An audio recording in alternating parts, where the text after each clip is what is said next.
the things that we hate. That's just how it is. It's like magnets. You know? It's a thing. It's true. Also, not our fault that all of the pickers of all of the NPCs you've made have turned out hot. That's your fault, actually. That's You were kind the of one that made this. that's a picker's fault. Yeah, I don't know if you can make an unattractive person in that pick crew. Also true. No. What the fuck?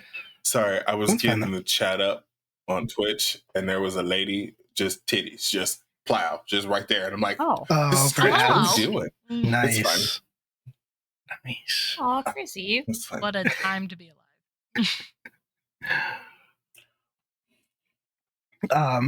Hello, everyone. Welcome to Tenebris and Nephilim and Live from the Apocalypse. Those are the three names for this. Let's see, what did I set this as? Is this thing still acting up? It sure is. Sure is. There we go. That's fine. It's a little loud. Bring it back now, y'all. 2 hops this time. Hops this time. Hello. Hi. Welcome. If you've never caught us before, we're Live from the Apocalypse. We're a not-for-profit TTRPG studio that makes actual play content, like streams and podcasts, to raise money for nonprofits and aid organizations and other important causes like that. This is Nephilim Tenebris, and we are currently raising money for Doctors Without Borders, still. $1,400 out of our $2,000 goal. And we just ask that if you like what you see here, instead of doing the normal twitch.tv things of subscribing or giving us bits, which I don't know if anybody else got an email today, but I got an email saying that they were raising the price of a Twitch sub, which is cool of them. Because, you know, they don't make enough money, and I really feel for them in that regard. Mm-hmm. Just a small little company out here trying to do their best, and they have no choice but to raise the price. So yeah, maybe instead of doing that, instead of giving them whatever it's going to cost now, because I truly could not be bothered to read that email. You could instead take whatever you can spare, and there is no exception, and give it directly to Doctors Without Borders instead, because they are doing very important, critical medical and humanitarian aid work in Palestine, currently in Gaza, and we are very happy to be able to support them. Yeah, Justin, fucking grip it and rip it, baby. Slop that down, dude. Shit, yeah, dude. Crack one for the big boy. Thanks, Mom. Hey, thanks, Will's Everybody mom. saying thanks, Will's mom. Thank you, Will's mom. Thanks, Will. Thank you, Will's mom. You can stick around for this one if you want to, but I know you won't, and that's fine. But you can. Thank you for the donation. Are you sure? Well, I don't play in this one, so anything y'all do is on you. Oh, okay. Fair enough. I'm just running the game. But yeah, they're doing very important good work in Palestine and in Gaza, and we're very proud to be able to support them. I was going to say we were at $1,400 out of $2,000. We are now at $1,415 out of $2,000, and we're very very proud of that. So yeah, if you like what you see, maybe just donate to them instead of subscribing or doing any of the Twitch things. If you do that, the alert that you saw before will play. And to that end, we have hidden the subscribe button. So if you are able to locate it, if you have a Prime sub, I don't know if, like, at some point, I'm sure they're going to get rid of that, because why wouldn't they? But it comes free with your Amazon Prime subscription. If you're already paying for it, if you want to throw it our way, you can. We can't stop you. If you do that, though, just be aware that beloved Dimension 20 Dungeon Master Burnley Mulligan will kill a dog. He'll murder one dog for every month that you've been subscribed to this channel. One day, we may get a cease and desist. But as we have pointed out in the past, he'd have to talk to us first. So it's a win-win. Anyway, just be aware that that's a thing. Maybe just donate, though. Maybe just donate to Doctors Without Borders instead. This is Nephilim Tenebris. As previously stated, it's a gritty, near-future sci-fi game about a group of burned-out, gifted kids trying to keep their ship afloat in space in capitalist hell future. And we left off with some stuff happening that we're going to pick up with real soon. But before we get into that stuff, we're going to meet the crew. And Alex, if you would not mind kicking us off? Sure. Hey, everybody. I'm Alex. I use he, him pronouns, and I'm going to be playing Dr. Richard Valentina Courtney, also uses he, him pronouns. Richard would absolutely be a member of Doctors Without Borders in this universe, or in our current timeline, but he is also the character who is bold enough to ask, how much space would a space twink if a space twink could twink space? Incredible. Truly incredible. Eli? Hello, my name is Eli. I am playing the best junker in the universe, Padlock. We both go by any and all pronouns. I wish I had a quippy little twink question, but I don't today. Just, eat some pork buns, I guess. But that's it. Please. Cool. Mallory? Hi, I'm Mallory. Here I play Luna Larson, who is probably going to be getting a new name half the time soon. And we both use they, she pronouns, and she's the runner playbook, which is appropriate in this current time and space that we're living in. It's extremely true. Q? Hi, I'm Q, he, him. Tonight I'm playing Captain Cassidy Star Runner, who, asks the question regularly, to twink or not to twink. That is the question.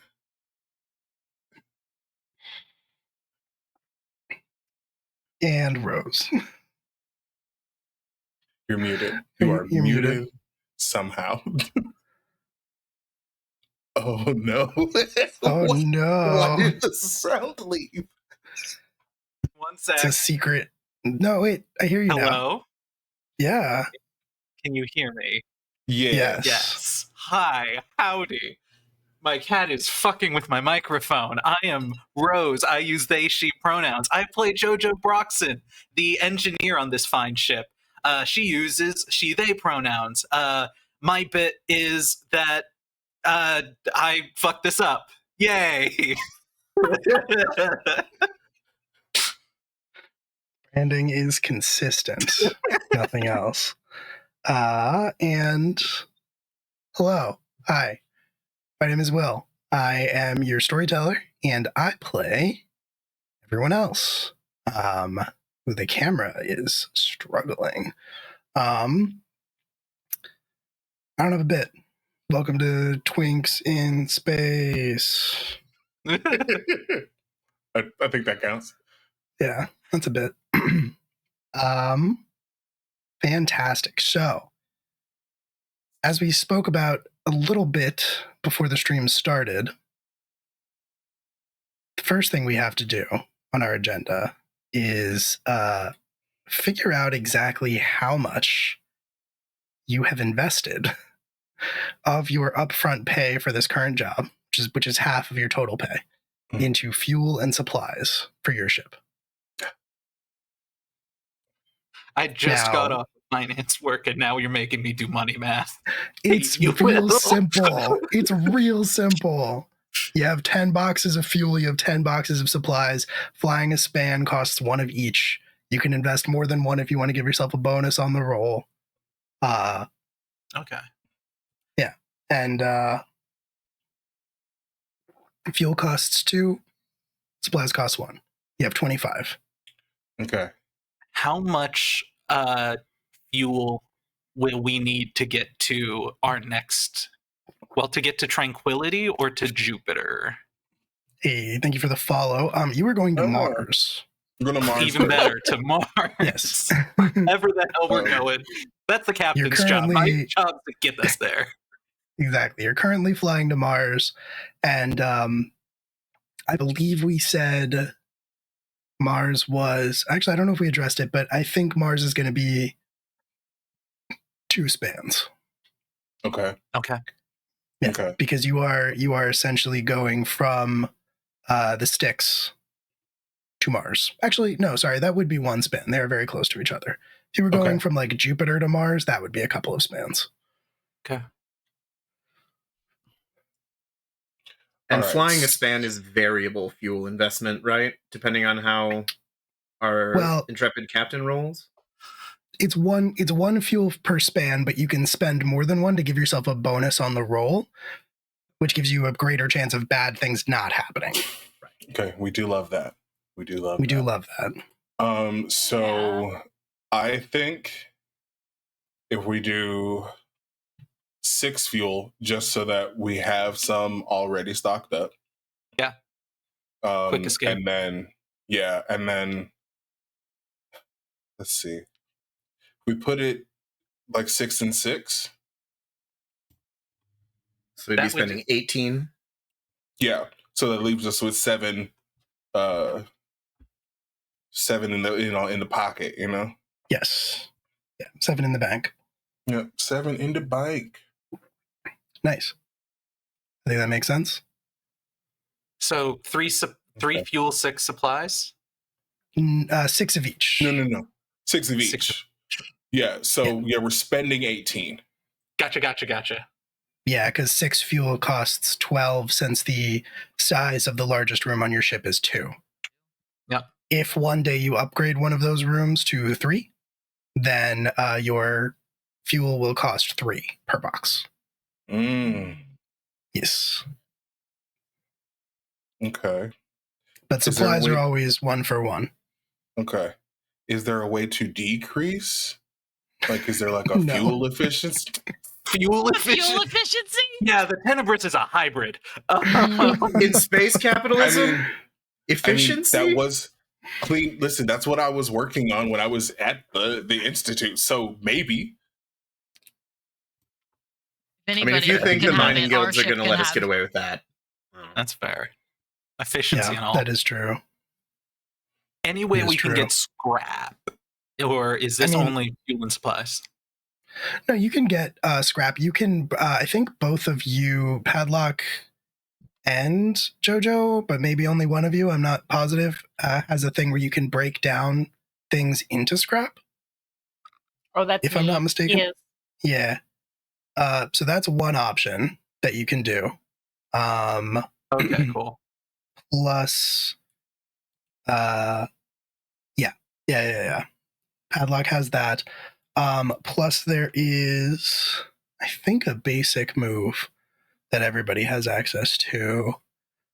When you scrape a hulk, there's a good chance that you find scrap. And that is when you come across a derelict ship, which is one of the options that you can come across when you roll to fly a span, in fact. Cool. So yeah. Those are cool and good things that are true. Now that we have figured out exactly how much fuel and supplies you were able to get while you were on the last ring gate, I think we can probably go ahead and mark some of those off as you ready yourselves to fly a span. So if you are only spending the bare minimum to fly the span, okay, then you mark off 1 fuel, 1 supplies, and you roll flat, 2d6. But you can spend additional fuel and supplies to give yourself +1, +2, etc., etc. Okay.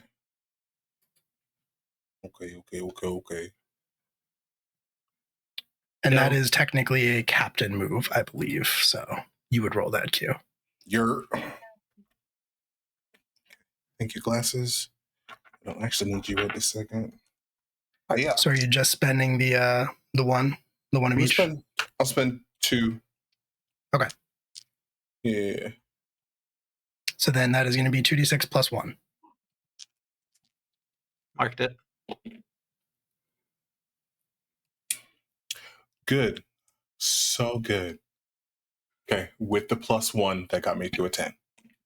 Let's go. Okay. That's the good stuff. That is the good stuff. You can choose one. Every crew member chooses 1 chain to loosen. Every crew member heats or cools a chain. You stumble on an abandoned hulk, or you come across a station.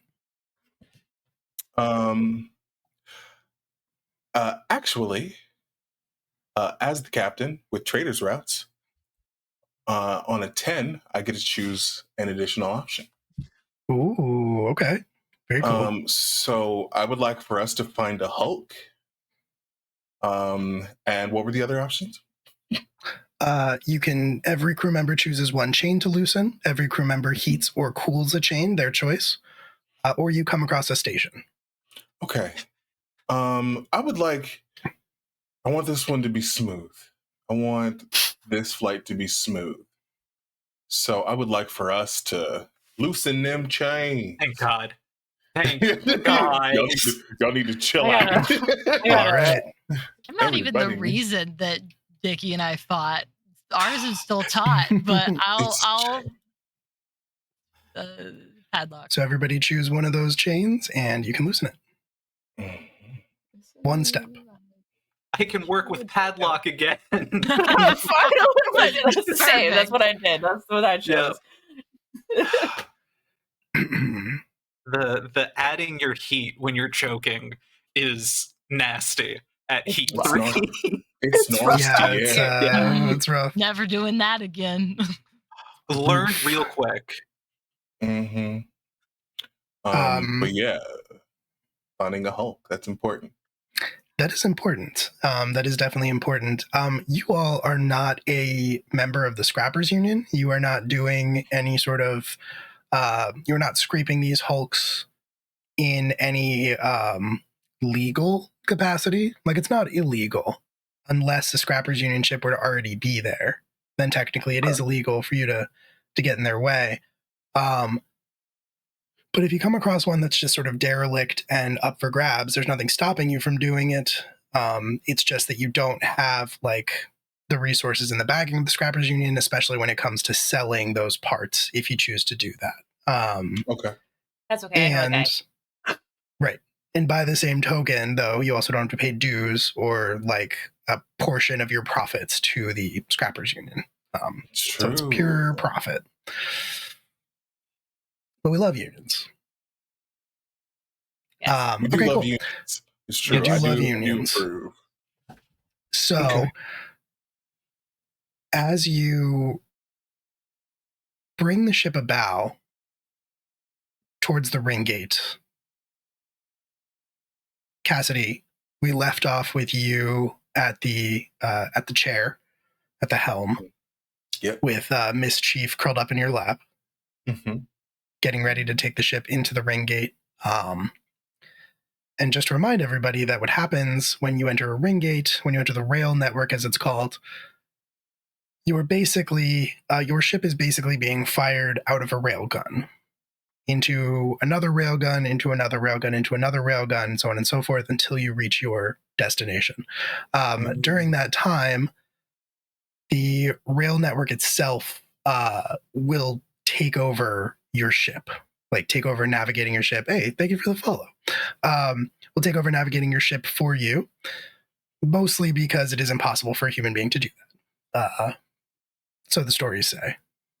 Uh-huh. And yeah, basically during that period, the auto nav system is like getting real time updates about like things that might be potentially in your path. I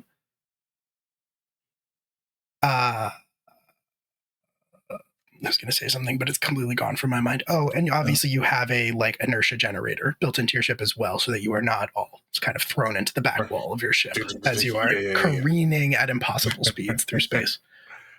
Absolutely. I am probably have a data log looking at the math, and probably with the like I'm looking at it on one side, and then on the other side, I am fast doing the math, I'm trying to up my time on it, like doing the quick calculations, and we're timing how long it takes and how long I need, like how fast I need to be. Okay, cool. Very cool. So then I think what we'll say is that you bring the ship up to the ring gate. You hear a voice crackle over your speakers from Ringgate 315-C, I think was the name. And it's the same person you had the awkward sign off with, much to your displeasure. But that same voice says, "All right, Tenebris, stand by to enter rail network." Heard. And about 15 to 20 seconds later, comes back and says, "Cleared for entry." Thanks. And Yeah. then just You too.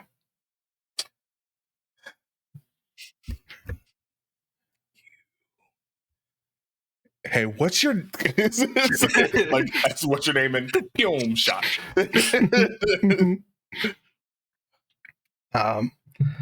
Fantastic. Yeah, the ship takes off.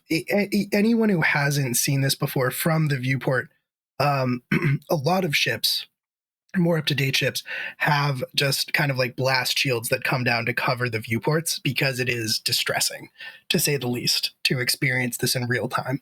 The Tenebris might have those built in, but it sounds like Cassidy at least is not using those because you were trying to figure out if you could do this. Like you're kind of the kid standing on the edge of the diving board, like looking down, like I could do it. It's true. I think I could do it. This is just a light show. It's fine. Yeah. He does have his glasses on because you have to. Yep. Raw dog in this visual is not a good idea. That is extremely true. It's true. And I think he's probably listening to Don't Stop Me Now. Yeah. Incredible. Mm-hmm. Incredible.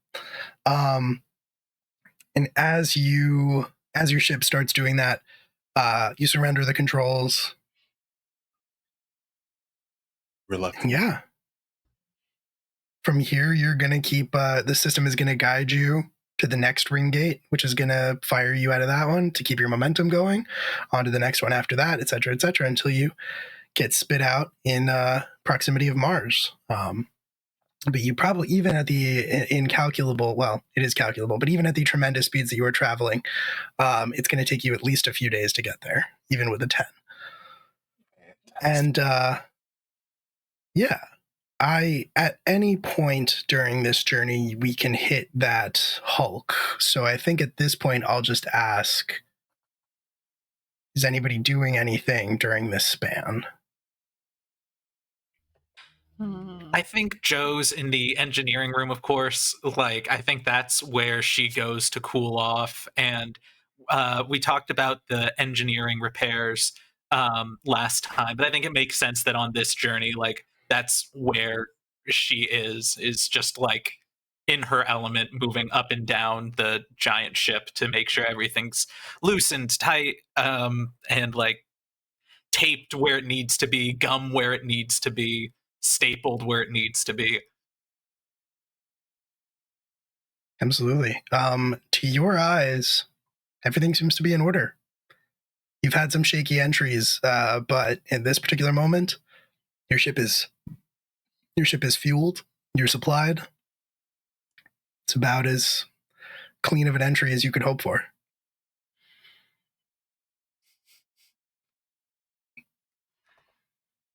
Yeah, I think then... sorry, go. No, go. You're good. Oh, I was probably just going to lead to Padlock then. Was literally wheeling and be like, okay, engineering room's done.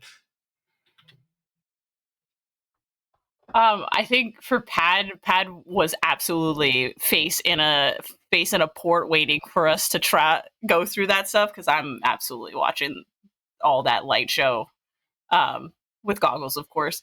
The thing I wanted to do, though, which is something that I've been wanting to do since Horus has been on our ship, was go through his shit. Yes. So I want to first find where Horus is, just to make sure I know where on the ship he is at, so I know how much time I have if he were to come back to his shit. But then I want to go through his stuff. That is fair. I think that with everything that has been going on and everything that he has been through, you've really only seen Horace with like one bag. I think he's mostly carrying it with him most of the time. Which is not to say that he never sets it down. Kind of diplomatically hinting that there might be a moment where he wouldn't have his things on him based on our pre-stream conversations. Oh my god. Well, then Padlock's like lurking around corners, eyeing that bag. As soon as there's a purple alert, Padlock's getting a message from Joe. Go now.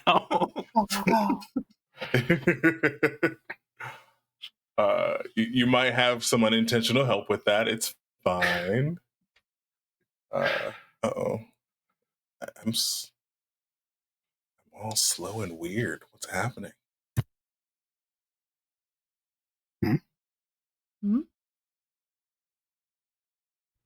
I don't know. I'm lagging super hard. Give me a second. Oh, okay, while gotcha. I figure it out. Yeah, there's a little bit of lag, it looks like. A little bit. Okay, just real quick. We're gonna pop in, pop out. Okay.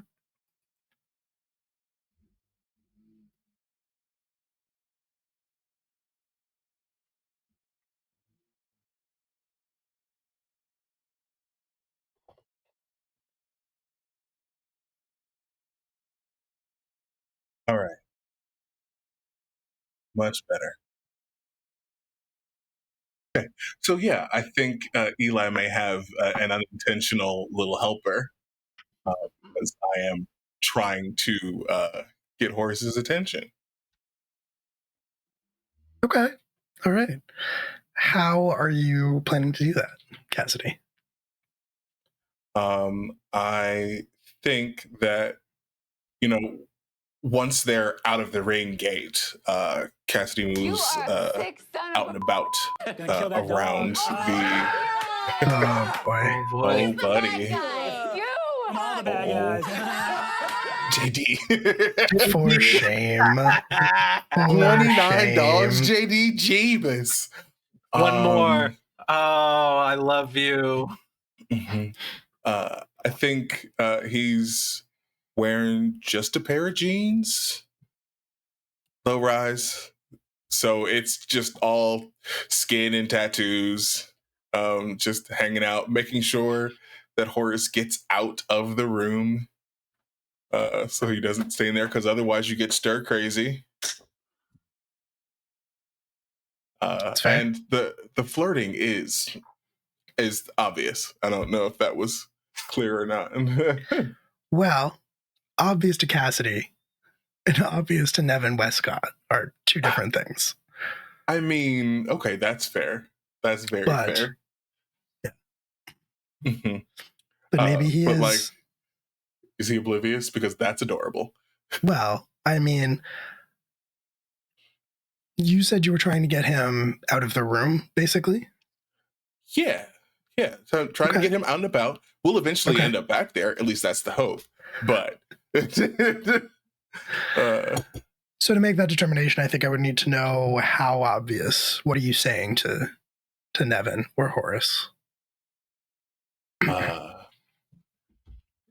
So you didn't ever really answer the question.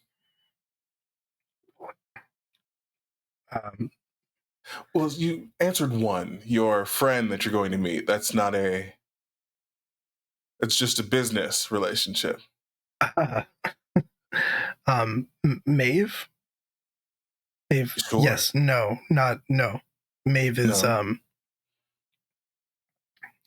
I mean, I wouldn't judge anyone for their choices, of course, but Maeve is older. A respected... A mentor, maybe? Well... Uh-oh. Maybe. Like Methuselah? No, not by any means. I'm sure for some people that is absolutely the case and a preference, and I respect that. Okay. I like that. So what's yours? And I'm like very, very close. Probably, hand up on something. So I got the lean going. Oh, not the lean. Oh, absolutely.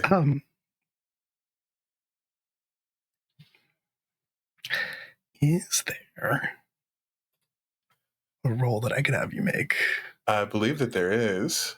There is fast talk. I don't know that that's exactly what you're doing here, but I mean, I can fair. roll face.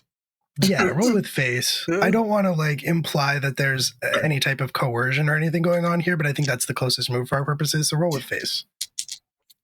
For sure. Hiya. 7. That is 9. Okay. I mean, as the captain, you could force someone to help you out and give you +1. If you call a purple alert, I will set the mood. I will absolutely do that. Okay. Absolutely not. I'll take the 9. Okay. All right.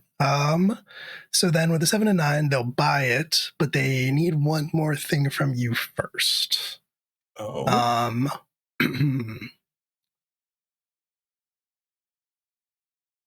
And I think what I'll say is they're uncertain, not ready to go one way or the other. So I think what you'll see is Nevin kind of turn a very deep shade of red, clearly picking up what it is you're putting down, and say,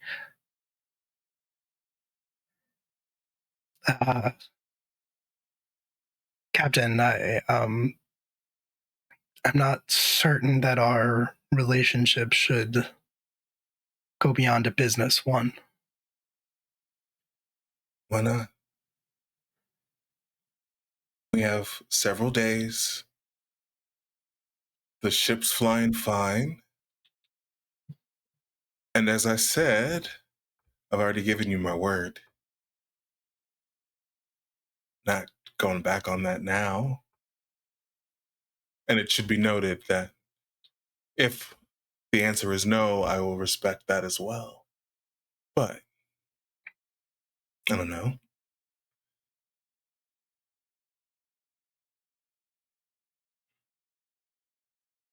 Thought it might be nice.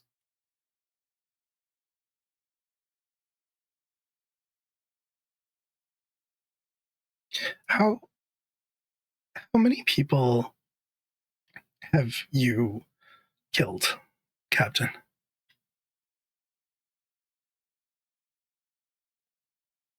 One.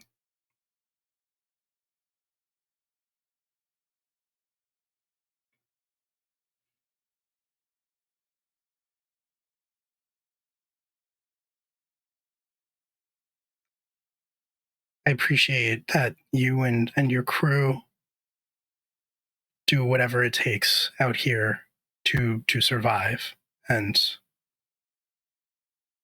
to stay moving. You have to. And you take the enjoyment where you can. It's a stressful life out here. And sometimes you need a bit of stress relief. I'm not certain that I'm interested in being relief. Oh? Then what are you interested in? Up until relatively recently, I thought myself a morally good person. I've led a very privileged life. Since being out here, since being on the run, started to question what any of those words even mean.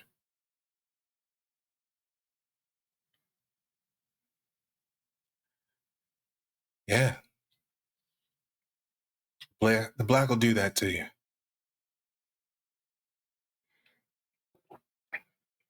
But you currently have the time to do that. So don't take it for granted. And don't dwell so much on your past. It's going to point down the hall for a brief look at the, the space out there moving.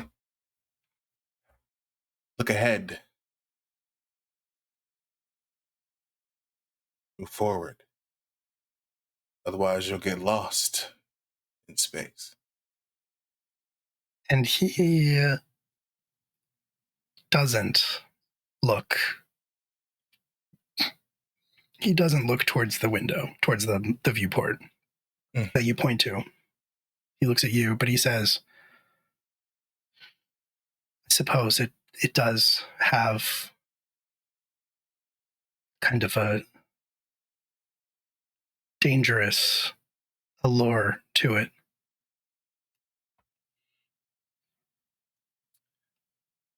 Now, Evan, if I didn't know any better, I think you might have been talking about me. Well, as I said, Captain, led a very sheltered life. I would need someone to show me what stress relief looks like. He's going to take his cowboy hat, gonna put it on his head. All right. Let me be your teacher. And we're going to head off. At which point, I imagine from around the corner, you just see like the fingers and then padlock. Happy Pride, everyone. Happy Pride. Happy fucking Pride.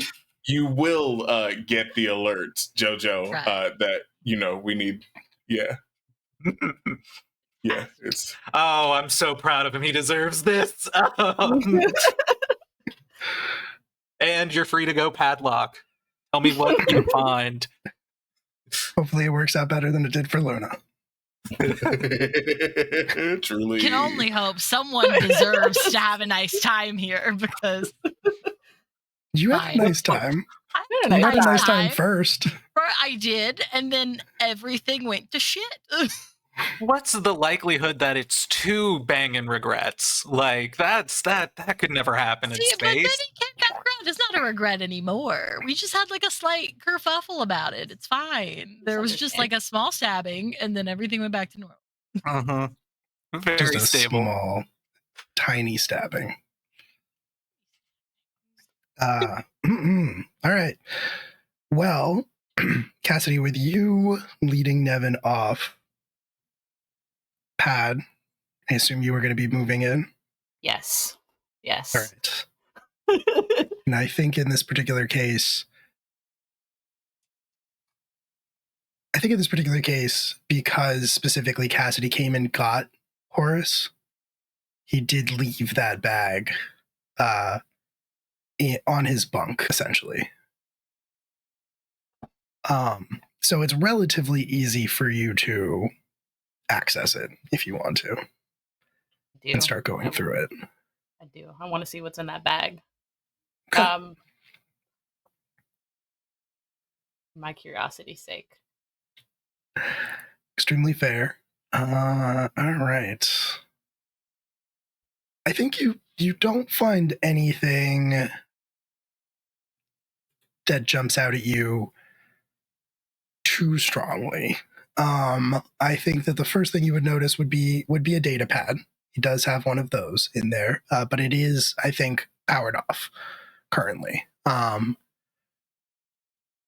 You've probably seen him with his handheld also, and that is definitely still on his person. He doesn't keep that in the bag.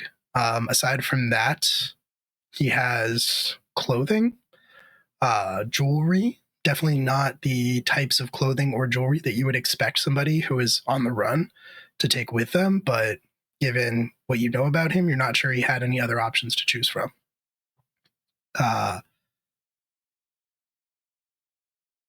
Does he have any junk? Anything that just... I'm looking for random stuff, because you can tell a lot about a person by the weird random bits that are at the bottom of the bag that they keep. That's kind of what I'm looking for. I would say, and this is kind of weird in and of itself, he has no junk. Ew. And also, like, his clothes are like immaculately folded and rolled up so that they take up the least amount of space in the bag. The data pad is is securely tucked underneath those. Yeah, the jewelry is like separated into individual little like baggies so that they don't get tangled around each other.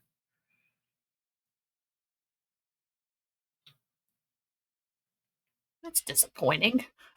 I keep trying. I'm like meticulously like putting my fingers through like seams. I'm like, it's like there's nothing. There's nothing in here. Who is this person? Like I'm getting mad that like he doesn't even have any little keepsake on him. It is a little strange. And I think the other thing that you would note is that you don't find an ID card for him. You don't find like a soul reg.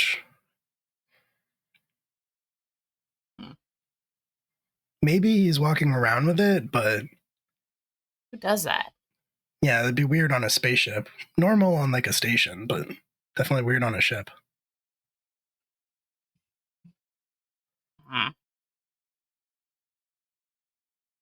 Boring guy. How is he? Kind of just put the bag back. I won't put the bag back like nice and neat as he did, because I don't really care. Part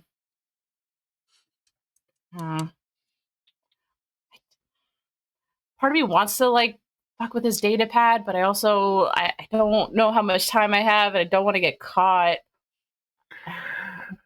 I was just recently also kind of looking for his reader notes. Yeah, I'm sorry. Those are safe to assume that those are probably on the data pad, but you did recently kind of have an encounter where you hacked something, and it didn't exactly. It wasn't exactly subtle. You're not a subtle hacker. You're a literal hacker.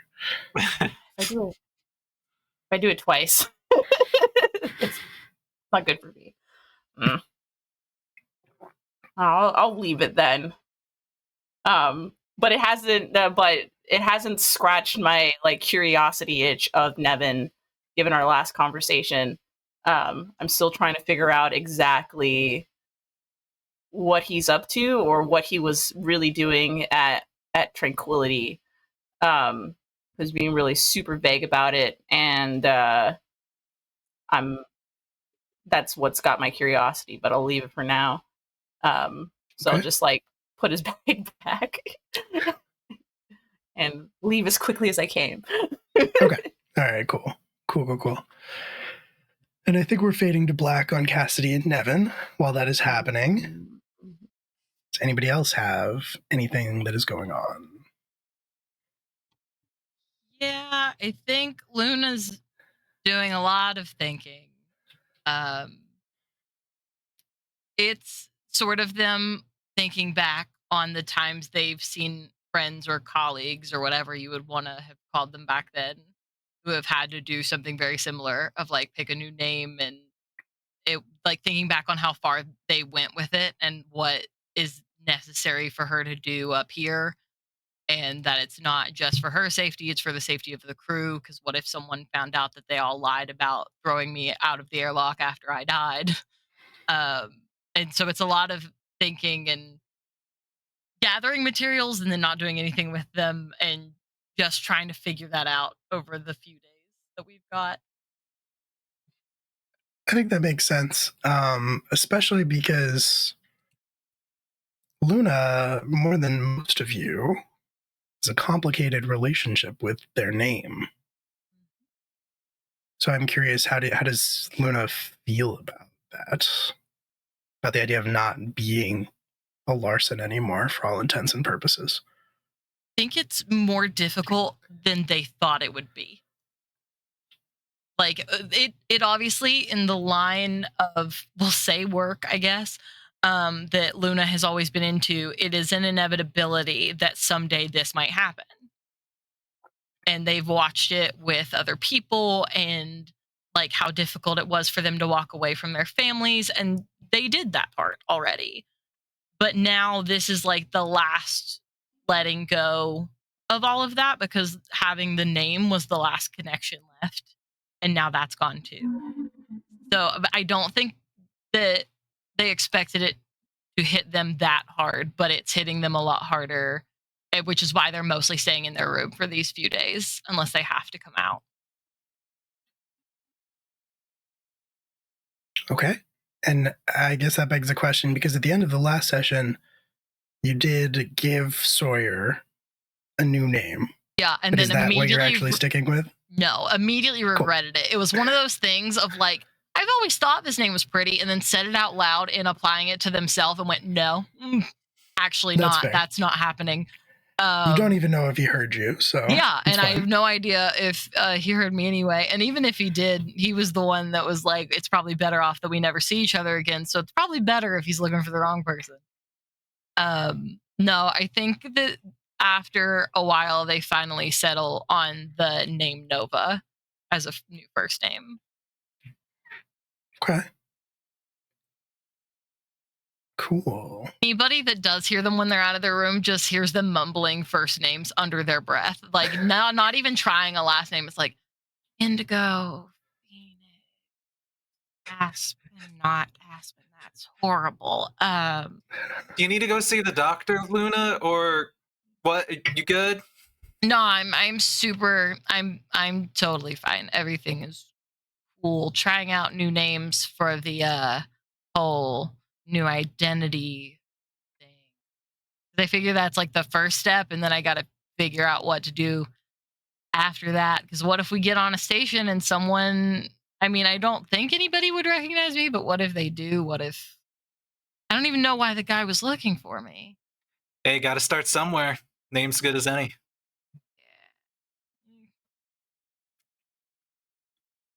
I cheated. I just knocked the 2 off. So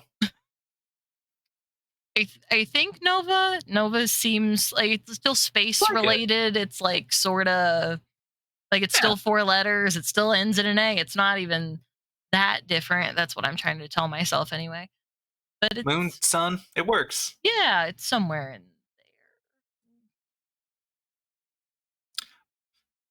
And history says that's the day that Nova Narson was born. there. Nova Narson. So then after she tells you that she's decided on Nova, it now becomes mumbling last names under their breath, with Nova being like, Nova Marshall, Nova Evans, Nova Harvey, Nova. Yeah, Joe just looks and goes, no, you have fun with that. And then just rolls away as we mumble names. Very good. Perfect. I guess that just begs the question, is Dickie up to anything during this journey? He is. Dickie has enacted quarantine protocols on the lab. So no one can get in. So he's basically locking himself in. And the first thing that he's doing after all of this is tending to that shotgun blast to his shoulder that he took a few days ago at this point. So Yep. I think there's one of those like doctor with mirror and like long sort of medical implement, like cleaning things and maybe pulling a couple extra pellets out of his shoulder and trying to stitch himself back up.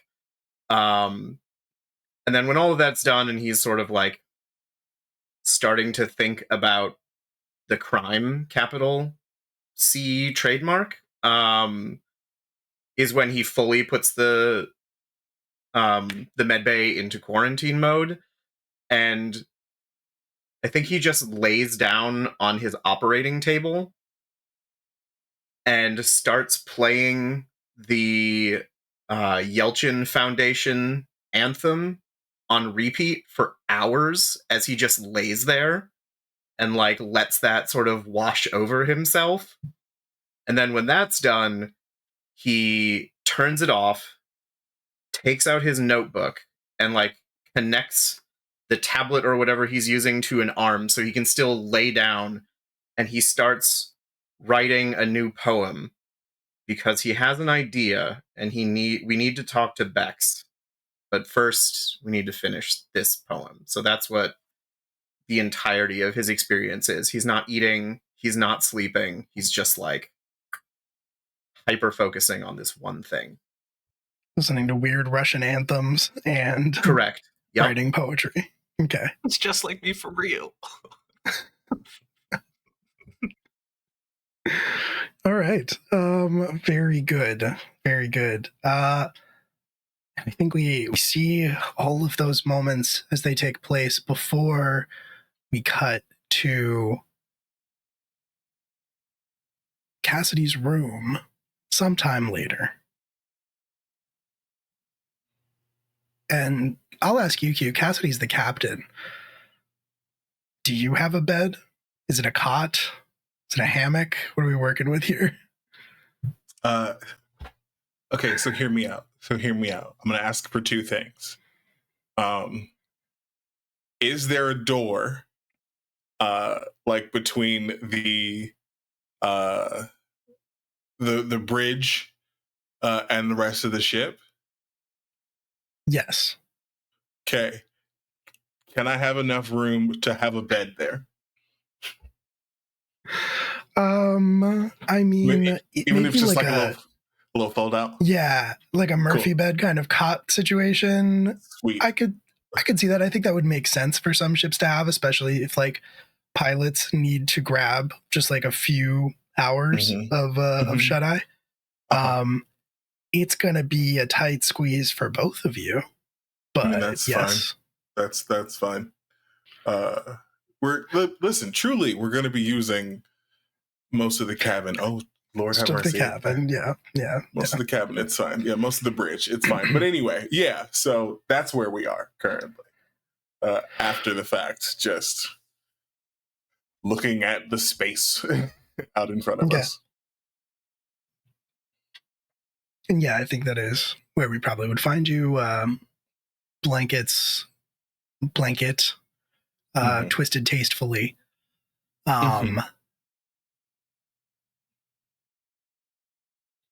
Cassidy's got the hat again.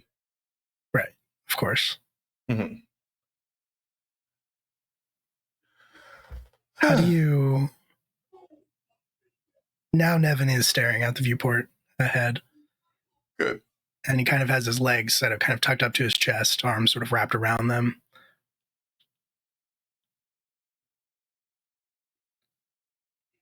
How do you trust them? Trust who? Everyone else? They're my family. But they aren't, though. I mean, not... Yeah, they are.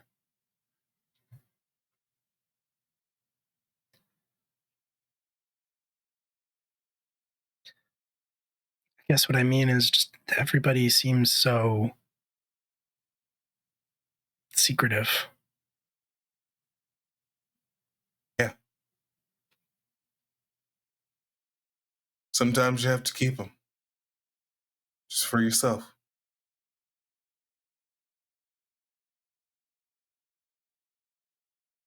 But we're there for each other when it counts.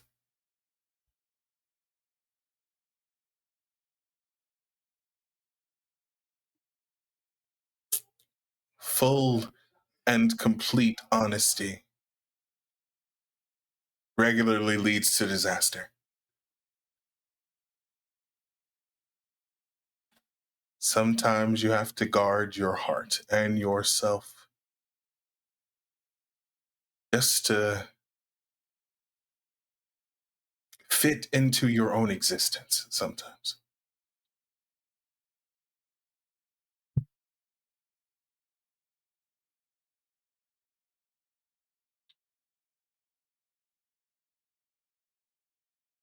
Are you happy out here? Yes. Without question. So if you were given the choice, there's nowhere else you'd rather be.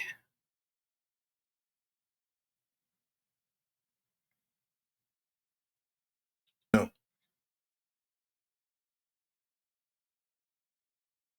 There would be one place I would consider. But it's not really for me anymore.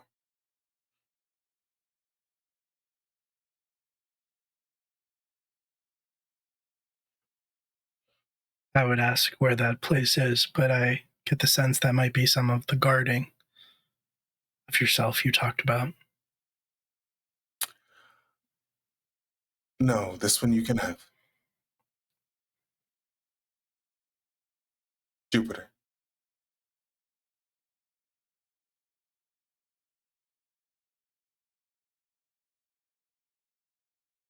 You're colonial.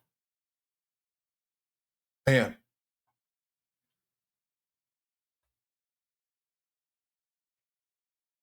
Part of the Union.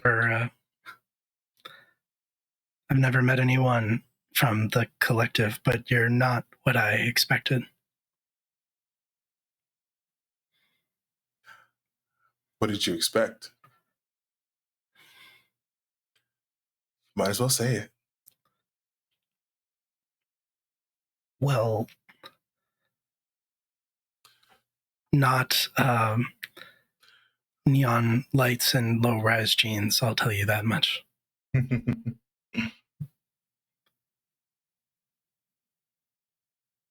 Yeah, the low rise is not great when you're mining gas or mining storms.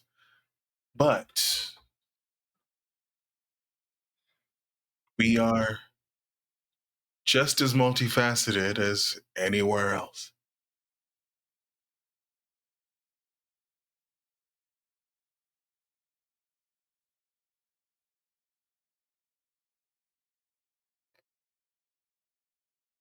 You ever thought that maybe you were meant...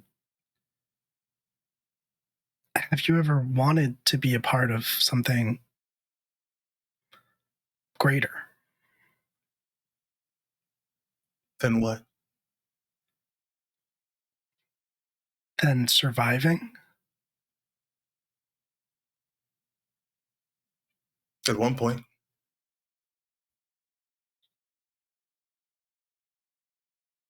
And then I realized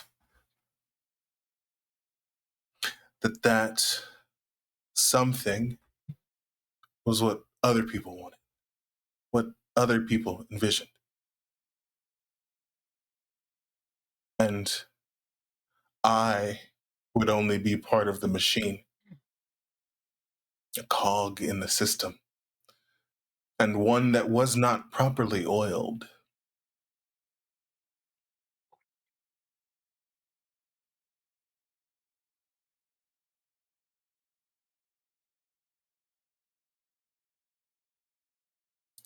Been thinking about all this for yourself?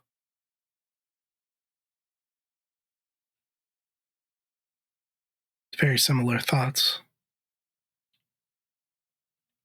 But I think where I've landed is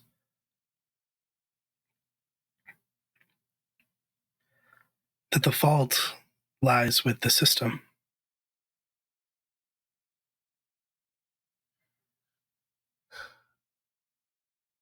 You know, go down that path. I might just try and convince you to stay.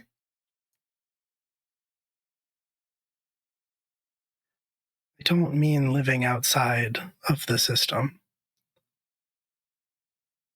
I mean dismantling it. I know what you meant.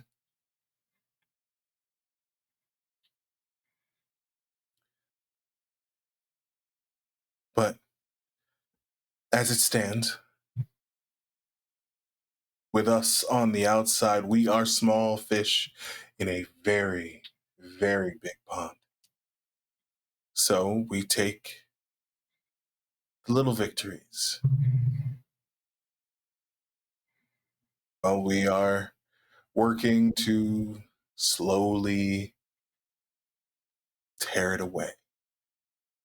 May not be something we see in our lifetime, but I don't want anyone else to have to go through what we all went through.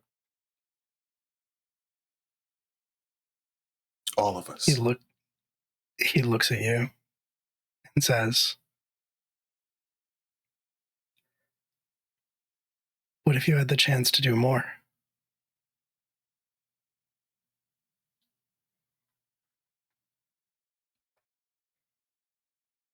Elaborate.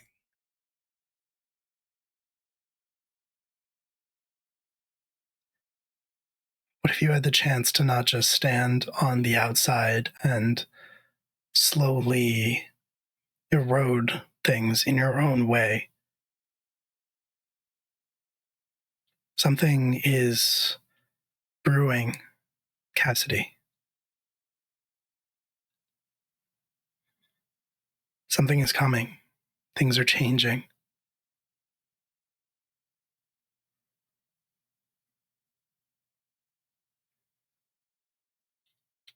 I've seen what your crew is capable of.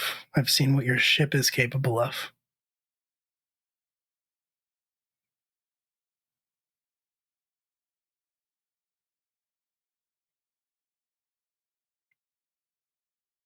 What if you had the chance to point them at the heart of things?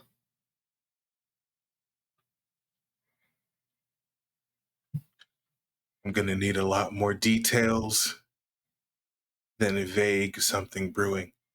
Like I said, this is my family, and I look out for all of them.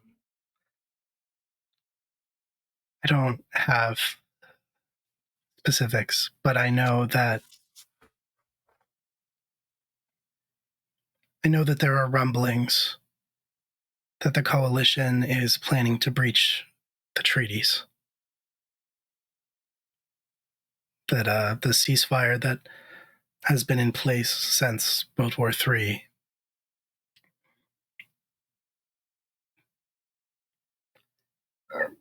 Might be broke. Yes. And you want to go to Mars for that? There are people on Mars that I know, that I've been in contact with, who are trying to change things. But it starts with Mars. It starts with a planet that doesn't belong to anyone.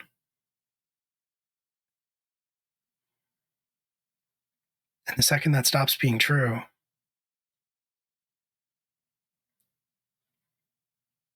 I can't help but worry that that last chance, that last light goes out.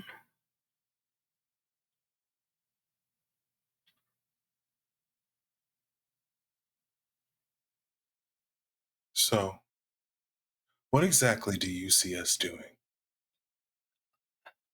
I don't know. I'm not a general. I'm not a strategist.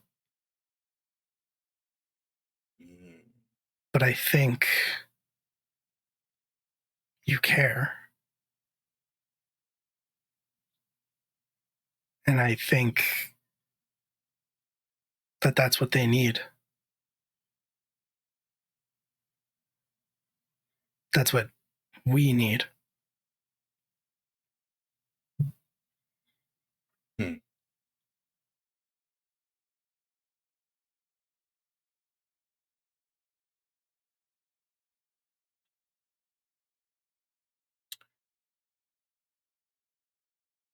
Think about it.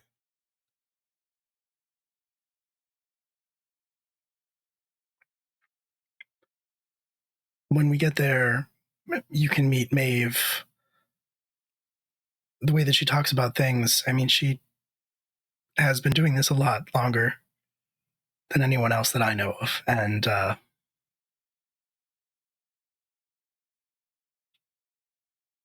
they say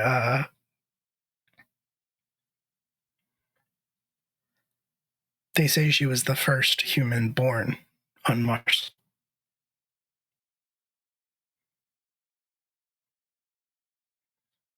First Martian. Yeah. There are lots of stories. I don't know what's true and what's not. But I'm sure she could do a better job explaining this than I can. Color me curious. Are we still going after your project? Or was this a ploy? No, that takes precedent. Okay. Good to know. I did promise someone I was going to go see them.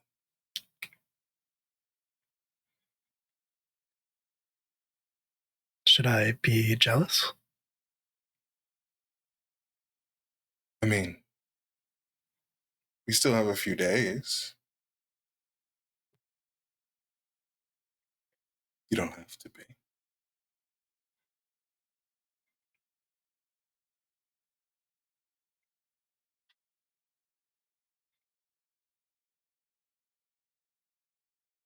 Maybe I can be a bit more than relief. Maybe I can work my way up to distraction. I mean, well, you started there. So.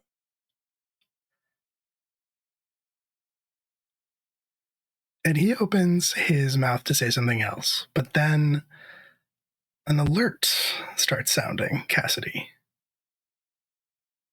on the bridge. And when you move over to the console, Hold what's up? No, it's just like, hold that thought. Okay. Hold it right there on those lips, and then we'll go and check. When you move over to the console, I think it's fair to say that one of you has rigged the sensors. Normally, the guidance system of the rail network only gets interrupted if something is in your direct path.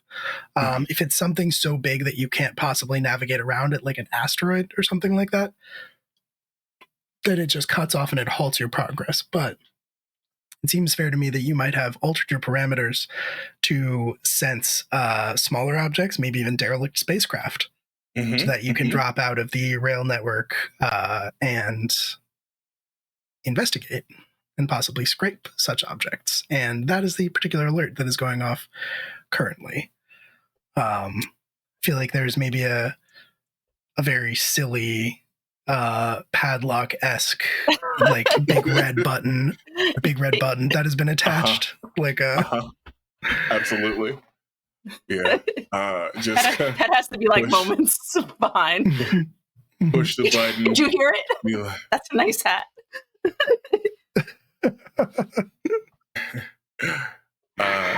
So just over the comms, hey guys, we got salvage. It's dinner time. Lucky days for all of us. Pat is so excited. More excited than pork buns running around. All right. I'll get your shit ready. I think Nevin is very doing his best to be as dignified as possible, despite the fact that he is wearing nothing except a blanket wrapped around his midsection. As he says, I didn't think we were stopping again. Oh, it'll only be a moment. We're making great time. And he'll just point at the board. Like the board with all of his math.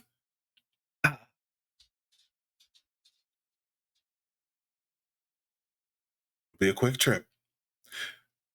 Quicker with an extra set of hands. You said a salvage? Yes. I wouldn't know the first thing about it, but if I can help, I'd be happy to. Well, you've just shown that you're very good at following instructions. So.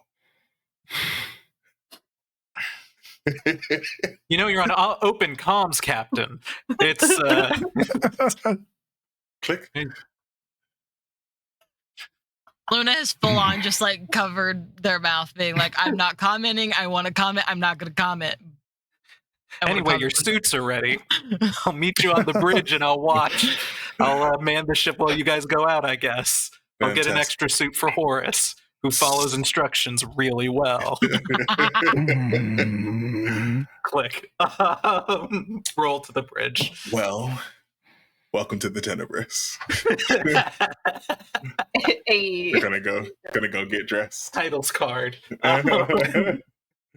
And I do think on that note, we will take our break. Fantastic. And come back in about 10 minutes Perfect to see how their salvage goes. Don't go away. Stick around. We'll be right. It is very important that we wish Finn a happy birthday. If everybody could do that. Let me do this. Yeah, there we go. Happy birthday, Finn. If everybody in chat could drop a happy birthday, Finn. Happy birthday. A perfect boy. Yeah, scholar. 7 years of being a menace. Hopefully 7 more. God. Hell The yeah. best stuff. Okay. Indeed. We did promise that he would get a treat because we are crashing hard from our whipped cream pup cup that we had to celebrate our birthday. So we're going to get this man a treat, and then we're going to get this man a blanket because he is eeby and angry. So Put that little man to bed.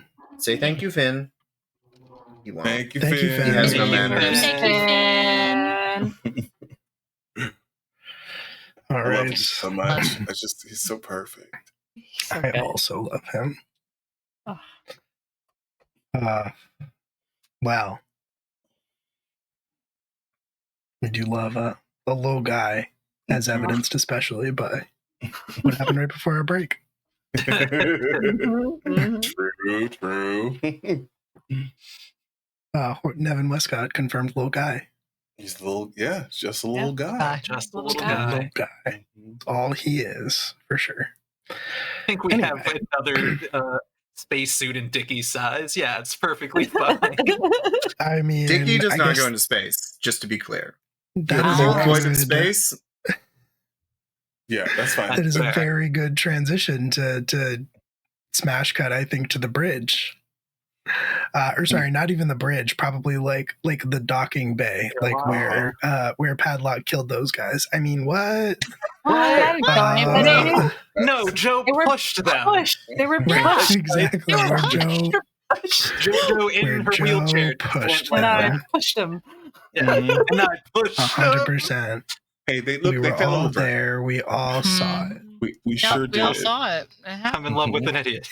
Now you're an idiot, so you know. I know.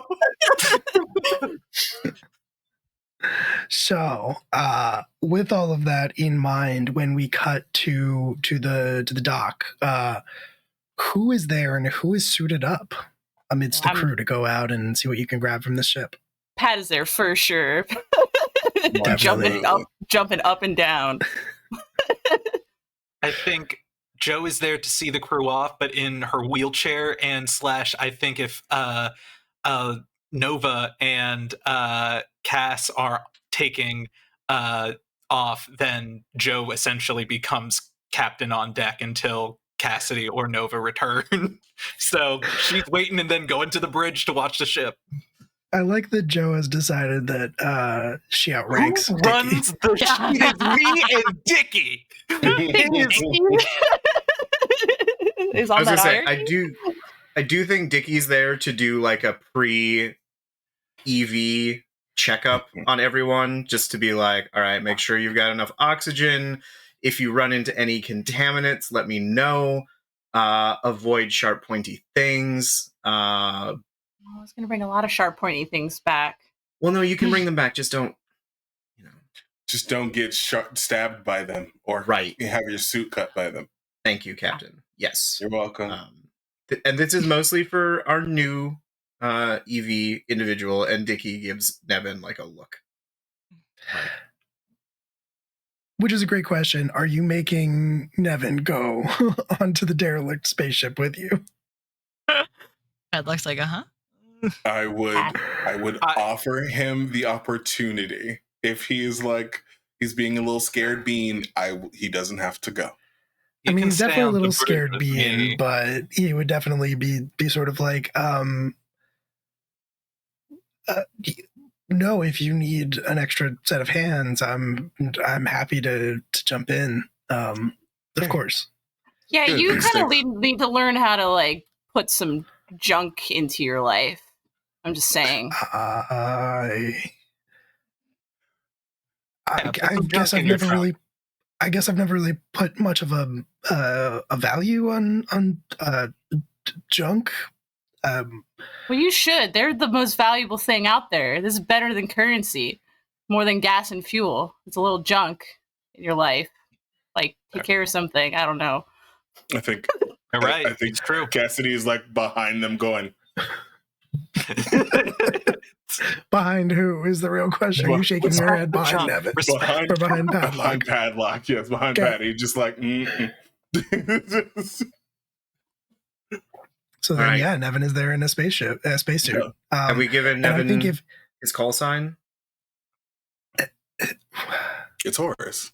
Can't be Horus. That's too cool for a newbie, right? It's got to be like Captain Hands or something. Mine sticks. Hands. I mean, that's a good one. He already has it. It's fine. Okay. If Dickie is going around and inspecting everybody's suits to make sure that they're okay, I think when he gets to Horus, to Nevin, Nevin would say very quietly, just statistically speaking, how safe is this? Would you like a lie or the truth? I think right now I'd like a lie. You're going to be perfectly fine. He just kind of nods. Mm-hmm. Some steam comes out of the ship somewhere. We'll keep it warm for you, Captain. When the steam shoots out, he definitely jumps a little bit. He's very tense. Just gonna catch him. Hey, stay by me. You're gonna be just fine.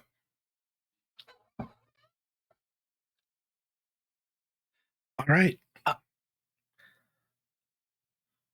I think before we go, I'd like to pull Luna aside and just say, hey, I know you always watch Pad. Just keep an eye out. Make sure, it's going to sound weird.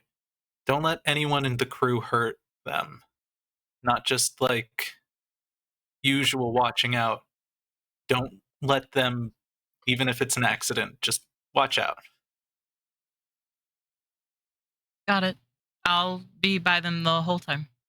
Cool. I'm going to the bridge and I'm out of here, and just rolls out of the way. Doesn't say goodbye to anyone else. Just drops that and leaves. Yeah, I was supposed to say, Luna's so confused. Just kind of stares after you and is like, okay. Okay, bye. Let me be cryptic. Rolls. You can be cryptic without being rude. I'm counting four people throwing themselves out into the cold void of space to try to strip parts off of this derelict object. Cool. Right, I honestly think that Luna's done this before, but this time it's not even I want to go out into space. It's I need out of this ship immediately. Suffocating. Somebody let me out, man. That is very fair. Then my only other question is, did anybody like scan this before to try to get to try to get a read on this? Yes. I would have scanned it beforehand. Yeah, absolutely. Okay. Whichever one of you thinks you would have been the one to do that, I want you to roll with brain to analyze something. Okay. I give it to you, Captain. All right, cool. Oh yeah, I got a +1 to that. Let's go. Yeah. 11. Let's go. Ooh. 11. All right. This shit. We love an 11. That is very good. You get to ask a whole mess of questions. Hell yeah. You get to ask 3 questions. What's something unusual or abnormal? What's a hidden feature? How much is it worth to the right person? Who touched or operated it most recently? Where did it come from? Who made it originally? Cool beans. How much is it worth? To the right person. Okay. Hidden feature, please. Okay. You said we can change things, right? What do you mean? We can change questions, right? We can alter questions. Oh yeah. We can play fast and loose with them. Yeah, absolutely. Okay, I would like to do hidden dangers, please. Okay. All right. Very cool. Did we roll already to scrape the Hulk? We did not. We did No. not, right? That's with Mhm. junk. So that will probably be, I assume, Padlock rolling that. Yeah. But okay, yeah, I can tell you that. Hidden dangers. Okay. Hidden dangers and what is it worth to the right person? I'll say this, that you read this ship and I think you scan it and it becomes evident to you fairly quickly that what you're dealing with here is actually a fuel transport from the colonies back towards the center system. I think you would be able to tell from what you're scanning that it is part of CNR in origin. It's a Colbert Natural Resources fuel transport, which was bringing fuel back. Looks like it still has a full load. So there is fuel. There is fuel there, which if you can grab it is great. It is valuable and you can use it in your ship if you want to. Also dangerous if you fuck this up. Okay. As far as so I would say that's the hidden danger, is that there is just a lot of fuel, a lot of liquid H in this ship that has been sitting here for who knows how long. Okay. How much is it worth to the right person? I will let you know that you're pretty confident. This ship is in pretty good shape. If you had to guess, based on what you're seeing from your scans, this ship was probably the result of some kind of conflict between between CNR and the mining collective, the Jovian mining collective. You think maybe this ship scrapped with another ship, and that maybe damaged some of its subsystems, and it's basically been sitting here ever since then. You don't get any life readings. Okay. Yeah, and you have 1 question left if you want to use that. Okay.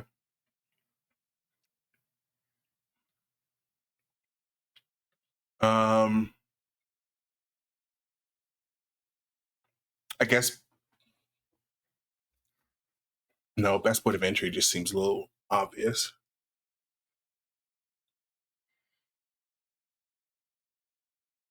You know what? No, I do think I want best way to transfer the goods.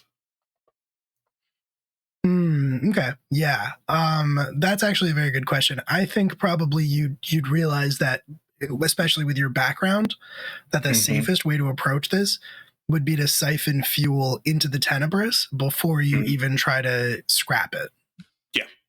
Yeah. Basically empty it out before you even try to do anything else. All right, then yeah, that's what we're gonna do. Hey, okay.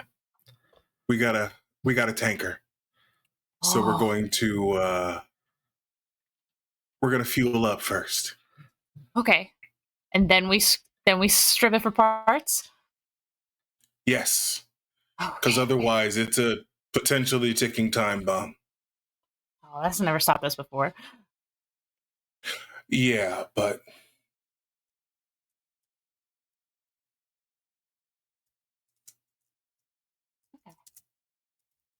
I'll get the fuel port ready. Cool. And with all of that in mind, one of you is probably going to be the one to take the fuel line over there and attach it, rig it up to the other ship, the I wonder tanker. who that's going to be. I could do Come on it. That's a now. good question. What a mystery.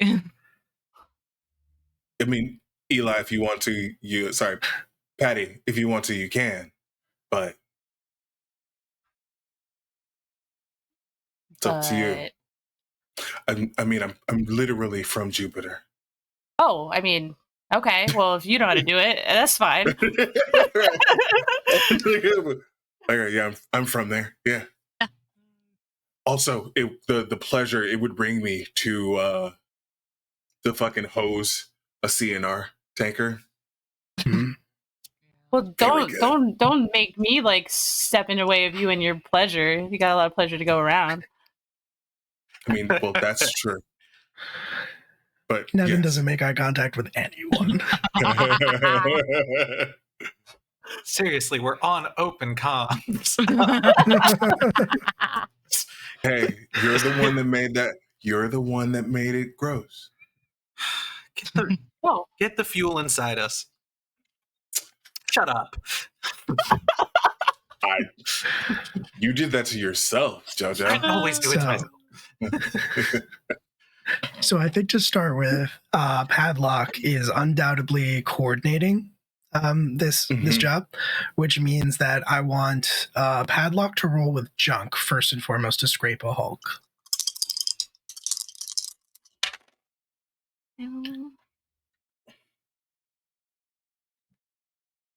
that is an 11 for Pad. Okay. Hell yeah.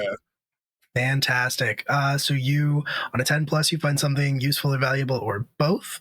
So there are not any immediate complications, which means that I think for you, Cassidy, if you were going first, Mm-hmm. I think attaching the line is going to be a 2-person job. Okay. You bringing Nevin or are you bringing Luna? I did tell him to stay close. It's fair. So I am going to do that. Okay. I will have a line connected to him so that if anything does happen, he's not going to fly off into space and panic. Then I think y'all move into the airlock. It seals shut behind you. It opens on the other side, and you are almost gently sucked out into space as you start. You've been angled in such a trajectory that you just sort of start floating directly towards the Hulk. And I think you probably hear on an open channel, unfortunately, Nevin starting to panic and freak out. Hey. You need to breathe. Oh God. You're fine. You're holding on to the hose, which is connected to the ship, and you are connected to me. Deep breath in, slowly. I just wasn't expecting there to be so much space. Yeah.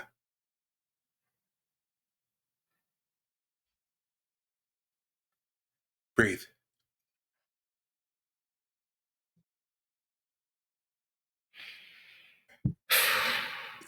It's you actually, hear him exhale. It's actually beautiful. If you think about it. I'll take your word for it. Maybe next time. Sure. First jump's always rough. Okay.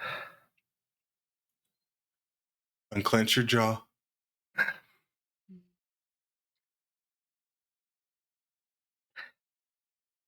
And I think just a few seconds later, your boots touch down on the surface of the tanker in question. Cassie, you probably land on your feet. Nevin definitely does not, but sure. I would catch him, but we're holding on to those. Right, exactly. I think you can probably remote trip his like mag boots, which then just like fix him onto the side anyway. Yeah. Okay. And from that point, he's clearly no stranger to like attaching, like creating that. There's no way I can say this without it. He does a good job. Fantastic. He's really good at following instructions. I didn't say that. No, I did. You did. That was fantastic. See? Easy. You wouldn't do too bad on Jupiter. Not as bad as I thought it would be. See? All right. And I'm going to pull him over, and I'm just going to show him a part of space that has stuff in it. Yeah, I think in the ship's rotation, it was going to be that, and I bailed real fast. Was going to be that joke. As the ship rotates on its axis, you hear a sharp intake of breath from Nevin as the view is incredible. On the other side, he's really only seen the like span between the Tenebris that you leapt out of and this tanker. As it spins, he sees beyond that and all of space stretched out before, nebulas, galaxies, far off stars, planets. And he says,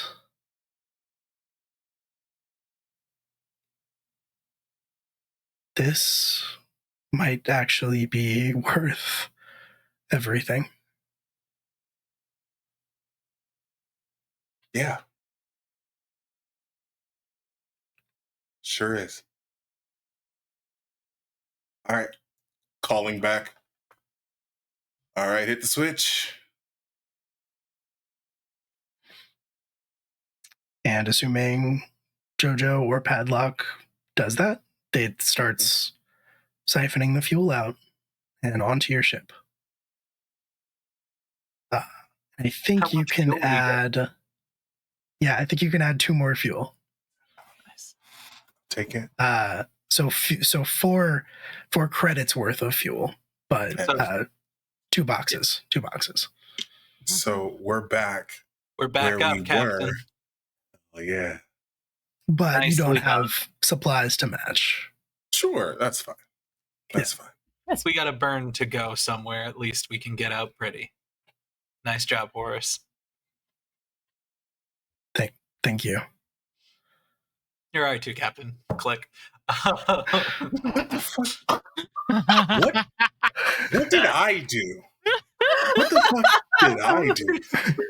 You gave excellent instruction, apparently. Don't I always? Click.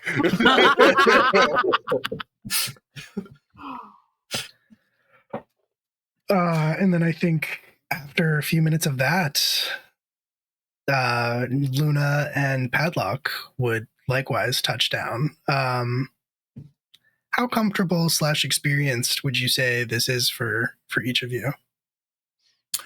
I think we've been doing this for 5 years? Yeah. I think. Yeah, Pad's been doing this for longer. Yeah. I think given that we have been living pretty much job to job, I think we've gotten into a rhythm with each other at the very least. That makes sense. Yeah. Okay. Pad's gonna when we get out of the airlock, Pad's gonna be swimming, doing a backstroke and all until we get to the thing and land. And then I think you systematically set about taking this thing apart. Probably being very mindful because you do have to use like probably fusion torches and things like that, things that can actually burn in the vacuum of space, which are very, very hot and therefore could potentially cause some issues with any residual fuel that is left over in that tanker portion. So as you were taking this thing apart with an 11, I mean, obviously this is Padlock's bread and butter. You know exactly which parts. I imagine you're kind of in your element, just telling people like, no, don't waste your time with that. That's useless. Grab this instead and stuff like that. Yeah.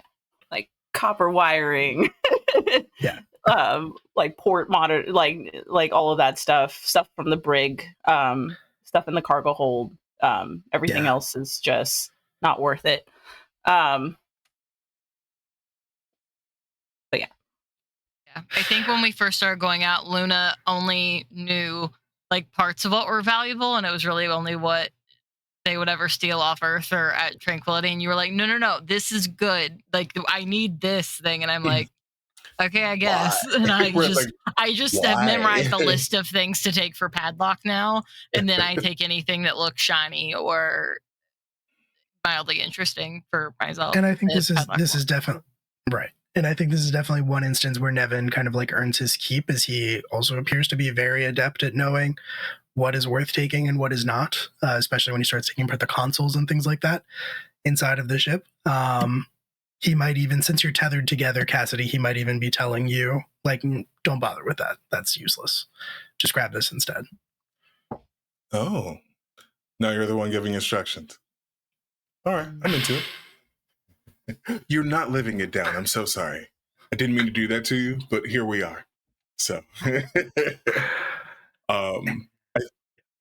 I think anytime he goes out, if Cassidy ever finds like any like lighting displays, like on the rare instance that he finds neon stuff, he's so excited. But for the most part, he just finds like, you know, coils and different ports and things to affix his lighting so that his bridge is well lit. That's fair. And you got an 11, so I think it's fair to say that this was a little bit of a kind of a whimsical salvage for y'all. I think that it tells you something about the particular time that this transport was running, because there is kind of a tradition on mining vessels in particular, just because you're out there for so long at a time, to kind of like weld together these fake like Christmas trees around the holidays, but like with real like light strings that they will put around it. And I think you do discover something, one of those like very intact on this ship. Oh yeah. Yeah, I found some Yule lights. Exciting. And you can take that back and add it to the hallway. Yeah. Right. You have one dark hallway left on the Tenebris. Gonna make everything really shine, make all the dust, and that's gonna look great, Captain. Listen, we've been looking for like a year and a half to find lights for this last hallway. It's wild. We got there. You finally did it. And yeah, it's a little bit eerie. It's a little bit strange moving through a ship that's empty like this. You definitely do, unfortunately, pass some bodies in the process, but that's pretty inescapable. And once you open the hull, because you definitely have to carve your way into the hull, the ship is non-functional. You know that from this point on, they're just going to drift out into space, which is pretty much what would have happened if the ship had been functional when they died. And before too long, you have gotten all of the things basically that there are to get from the ship. You got an 11, so I think that's only fair to say that I will give you, we'll say 8 scrap. Hell yeah. Yo. Let's That's go. That's amazing. Yes. Hell yeah. I don't think you're looking for anything specific in this moment, like med packs or anything like that, so scrap seems fair. Yeah, absolutely. So we just did a supply run, so Right, I think we're exactly. pretty set on that.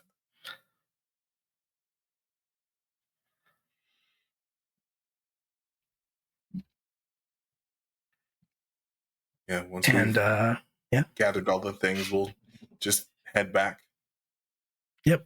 That's around the same time that the fuel has finished. Or no, sorry, you would have waited for the fuel to finish before you went over there. But you can disconnect the line as your sort of last thing. And I think as you do that, Horace will pause before you do the jump back to the ship with the hose in hand and just get one more, turn around and get one more look, seemingly much more comfortable and stable out here than he was before.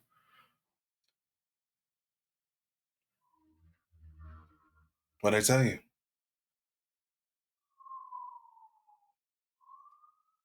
I just want to remember this.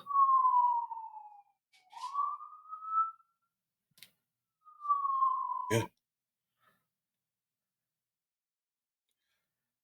You'll remember this is what the revolution is for.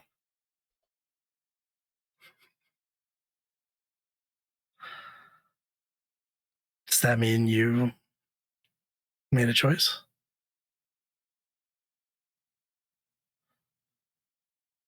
No, but I'm thinking about it.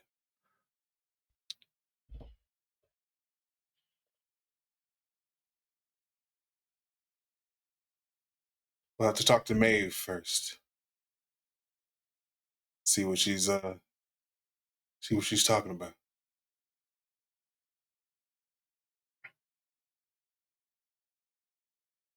I know you're the captain, but do you think the rest of the crew would want that?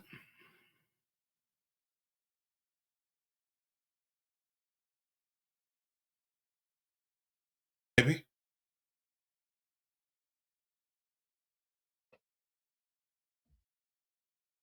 I'm not gonna answer for them, think about it for them. That'll be up to them. I will present it to them or have it presented to them so that they can make that choice.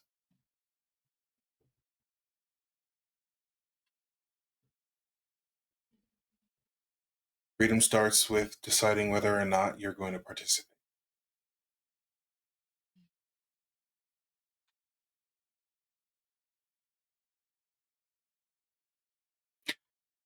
Actively participate. I understood what you meant. I guess we should be getting back. We should. And he's just gonna fucking pirate sail like the ropes back to the ship. Yeah. Disconnect the hose, pick it up, head back to the ship. Then you're back in the you're back in the airlock as it repressurizes, and you take your helmets off. Welcome back. Okay. All right. Lou, Patty, you two get decomp showers first. Got it. Okay. Yeah. Come on. And I literally have to drag Padlock. I'm like, no, we do this every time. I know you don't like it, but we do it every time. Before I get dragged off, I'm going to hand Horace just a lug nut. And I'm just gonna point at him like he should know what that means, and then Luna will grab me and drag me off. Attaboy, Pad. He just kind of looks at it and then looks around at everybody else who may or may not be standing there, which I imagine is everybody. I imagine Dickie's there in case somebody got hurt. I imagine, yeah. And he kind of looks around and says, "It sort of feels like a cat just brought me a dead bird." I mean, close. That's not an unfair comparison. No. But if mischief brings you something, that's when you know that you've made it or you're about to die. So that's like a good omen or a bad omen. And I can't tell you which is which. Yeah. Anyway, give me that scrap. I gotta go fix some fucking bolt holes. I'm tired of looking at the ship. Come on. Should I not? I feel like I should keep that's this. yours. No, That's it's Okay. yours. points to Yeah. like all of her collection Yeah. of like nuts and bolts on her wheelchair, and it's like, no, that's you keep that. I Mhm. scrap. You captain, come on. Put it on my lap. Remember, better than currency.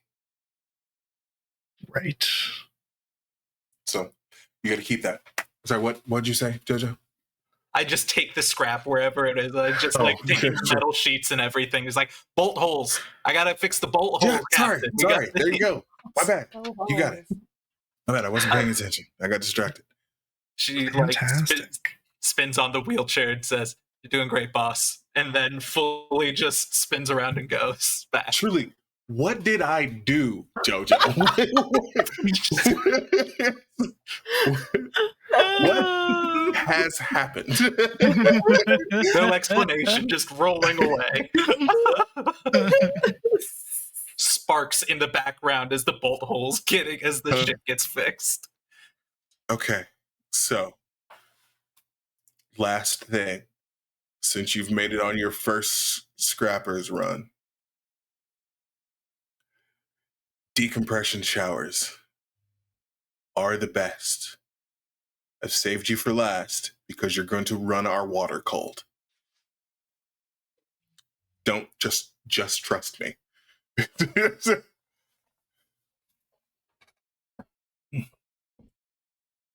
And they're gonna help him out of the suit and then just go and hang out until the showers are ready. Okay. During that time, I assume, are you actually? Oh no, you've repaired all of the harm to the ship. To the engineering, but I thought the bolt holes needed fixing. Yeah, I thought So they Oh did. that- yeah, you're what- right. They do. Yeah, so that makes sense. So then, in that case, because you are the greaser, Yeah, I have the roll. Jojo. Yeah, you can spend one credit in scrap. Scrap and credit are interchangeable, basically. So spend one scrap and then roll with brain. Okay. Okay. My brain is +2, so that's another 11. That's an Hell yeah. 11. That's fantastic. I'm on a roll. So then you basically don't have to spend the scrap. You still repair 1 point of harm. Are you trying to get this back to full health? Yeah, Because they if also you'll let suffered. me, I'd love to. Yeah. Let's run it again. Sure, let's do it. Okay. That's 6 + 2 is 8. Okay. Then you spend the scrap this time, so you're down to 7, but you do still repair the 1 harm, which means you've basically got this ship back to full health. Let's go. She's looking pretty now, Captain. God, I love to hear that. Thank you, Jojo. You're the best. I know. Come down to the engineering room sometime. We can chat. What did I do?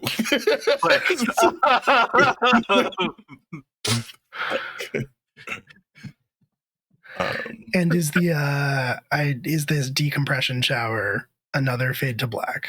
No, he's having his Okay. own shower. I'm not Okay, removing all right. it. Yeah. So Cool. I'll probably go and talk to Jojo after I just I take my shower, push For him in and just be like, don't worry, you can come out when the water goes cold. Okay.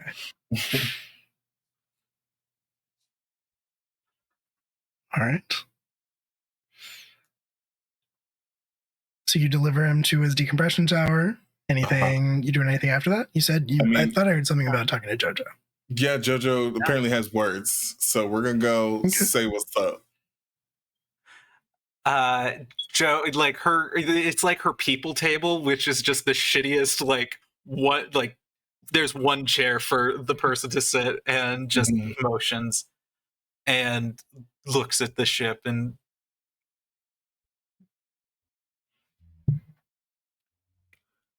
Cap, I killed Luna.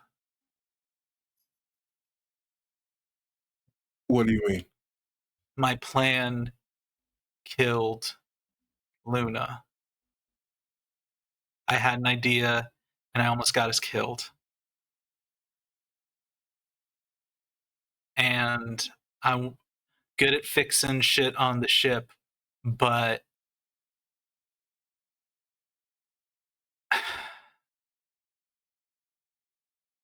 I don't know, Cap.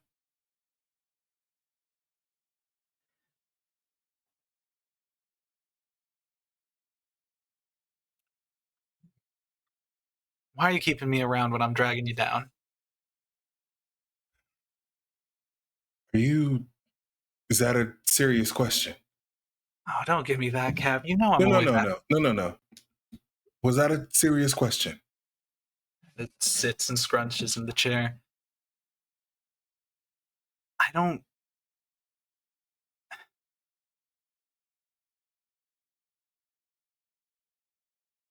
You're not holding shit back but yourself.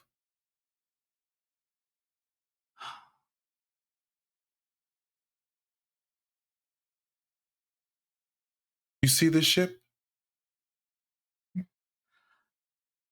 Every day, and in my dreams. Yeah. You know this ship better than I do. In and out.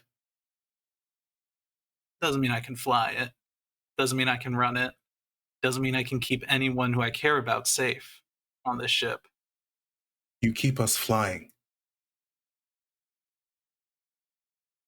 That keeps us safe. That keeps me going. You didn't kill Luna. You came up with a plan. We did our best. And we didn't get the win in hand. We broke even. Yeah. No one died. Well, died, I guess. But... Right. Hey, look at me. You're supposed to be here. Got nowhere else to be, so... And I'm gonna be honest, I wouldn't let you leave. That makes her crack a smile and put in and offer a cigarette and goes, well, if you're not gonna let me go, then I guess. And since you're here, right? Since you're here, you will absolutely take one. Yeah. So I'm gonna need you to do me a favor. Listening. Stop being so mean to my little sister. Yeah?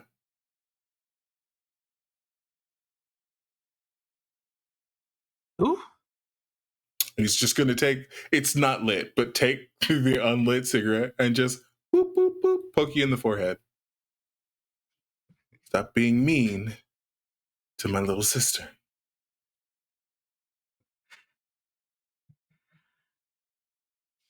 Stop being mean to your little sister. Like, very grumbly, like, say, good. It's good. Very much in the way a little sister might say. Absolutely in a way a little sister, like, looking up to their big brother would. 100% like that. Yeah. Hey, we gotta talk about Patty. Oh, good. I thought I was gonna have to drag that out of you. What happened?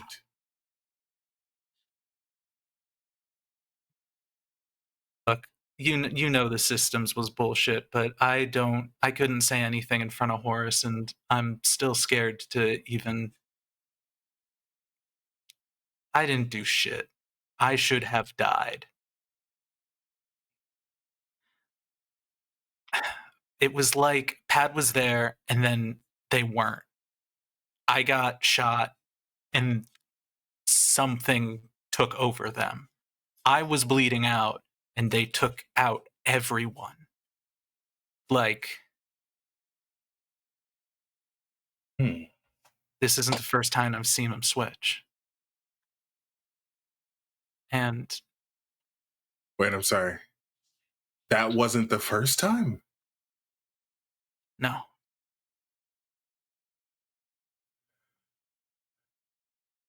Did They never remember it. Did they hurt you? Never remember it. That wasn't my question. She takes off and shows the scar that is the screwdriver. Goes, that was them. Pulls, like, where the grip marks were. It's like their eyes were different. It wasn't. I know what I'm saying is crazy, but they could have killed me each time. They didn't. Okay. I don't know. Split person. I was trying to talk to Dickie about like split. I don't know. It's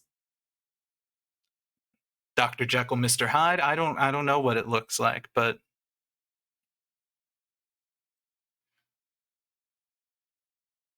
something triggers it. But And you said they don't remember. Yeah. They don't remember. They got nothing. Okay. Just trust me, you can't remember a thing like either. Okay. So hear me out. I'm listening. I've always said you can have your secrets.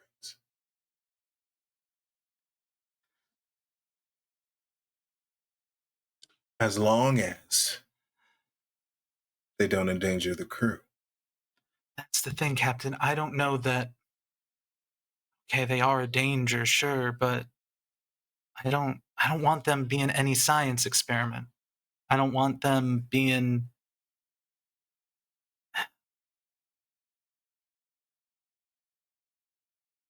It just didn't feel right if to tell somebody a secret they don't even know. We should at least know. We can talk to them. Say that there's something that we've noticed.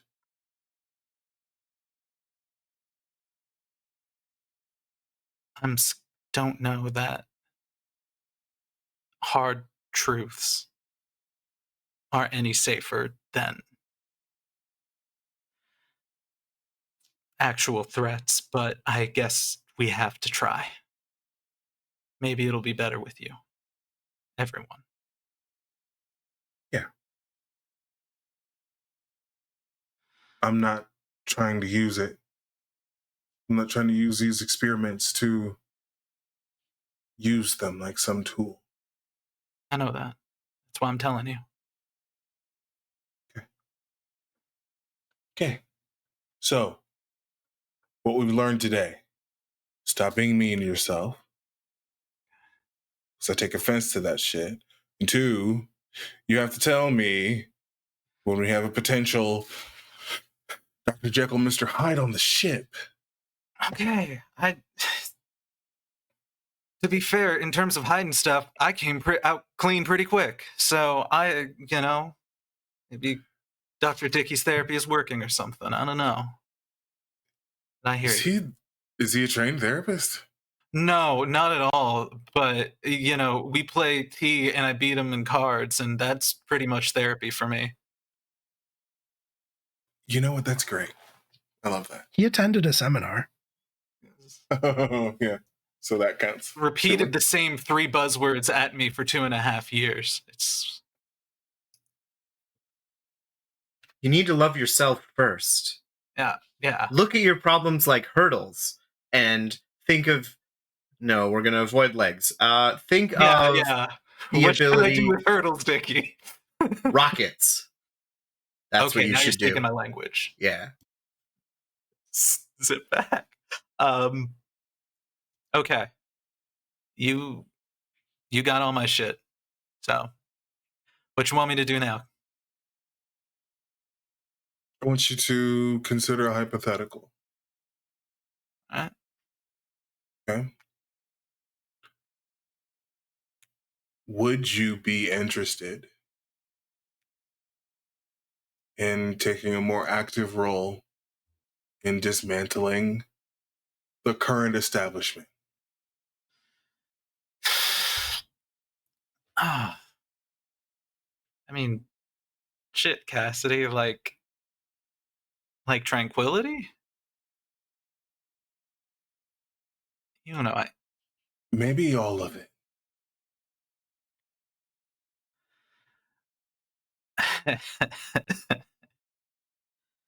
I mean, I'd say that you're an optimist at best, but I'd be very interested in hearing what you had to say, because I'd love to be a part of dismantling or blowing something up. Well, again, only hypothetical. Yeah. You But always maybe think in hypotheticals. not always. Sometimes true. I'm very direct and I mean what the fuck I say. I think when we drop our friend off at Mars, we may have a conversation with someone down there. Always happy for a frank conversation between friends. Yeah. I'll give an ear, and hey, I've never been a fan of this fucking system or place. You don't grow up in events and get a fond, patriotic feeling. True. I'll follow you anywhere, Cass. You just tell me where to go, and I'll keep you flying.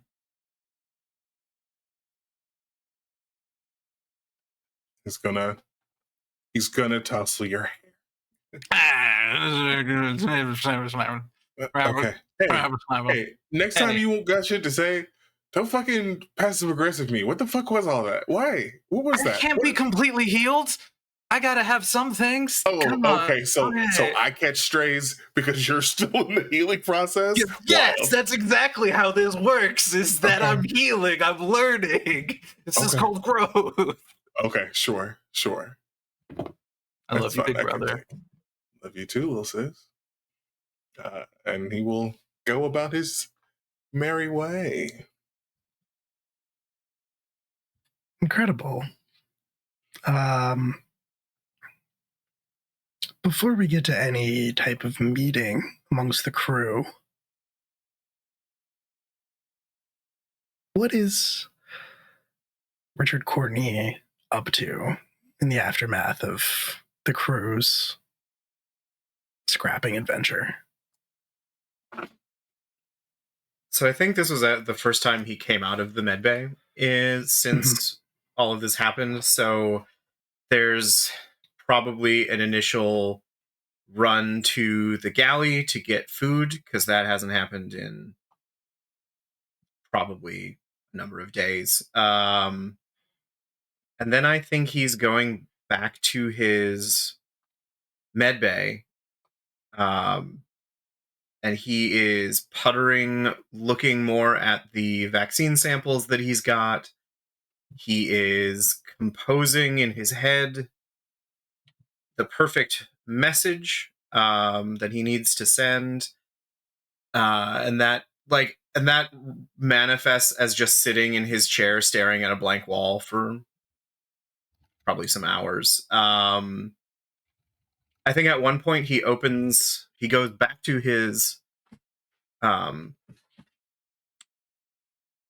he goes back to his living quarters, and he grabs a little wooden box with a hammer and sickle guilt stamped on it, pulls out the pistol inside, and for a number of hours just goes about unassembling or deassembling it, reassembling it in this sort of like meditative thing that his mother taught him how to do. As a way that she cleared her head. She's like, this is a thing you can do to meditate. And he's very fast about it, but it doesn't help this time. There are too many external factors, specifically an impending return to tranquility, that are interfering. So it's a lot of just, he's trying to get himself back to a functional routine after the crime, capital C trademark, and the subsequent disappointment, capital D trademark. So he's not really interacting. He's very much in his own business, basically. What I will say is that after assembling and disassembling and reassembling the pistol and getting to the galley and getting food, and you go back to the med bay, potentially to stare at the wall for a while, you would find a freshly showered Nevin Westcott standing in the med bay, clearly not aware that you are in the doorway. Mm-hmm. Just looking down at the open book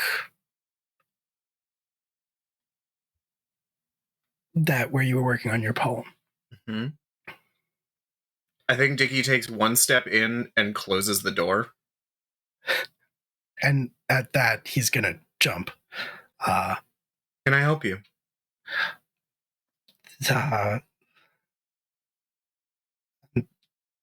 Sorry, I didn't. He looks down at the journal, realizing that it's personal, obviously, and he probably shouldn't have been reading it. Mm-hmm. But he will say, it's quite good.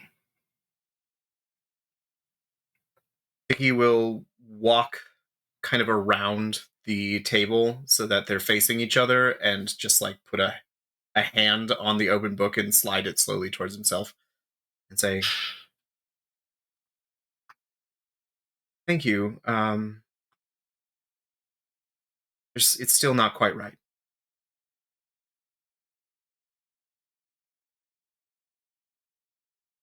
The feeling isn't there. I don't know.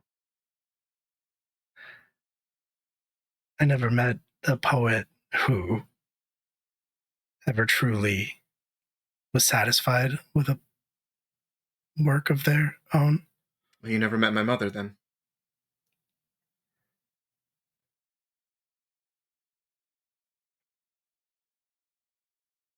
In fact, I have.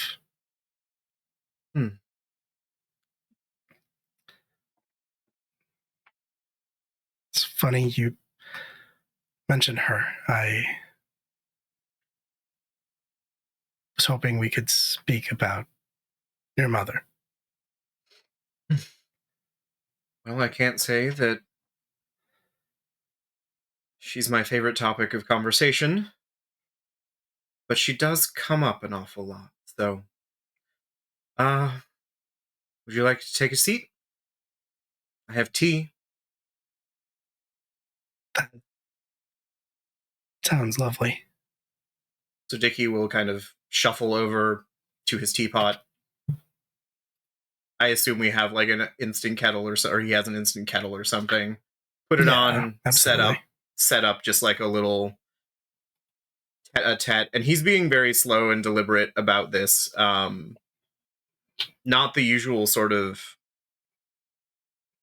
twitchy freneticism or usual sort of vibrating energy. Like there is a very deliberate bent to his movements. Like he I don't think he's giving the impression that he fully trusts Nevin. But we're trying our best to be open-minded. So we will sit it down, push him a mug, and what did you want to say about Mother? Were the two of you not close?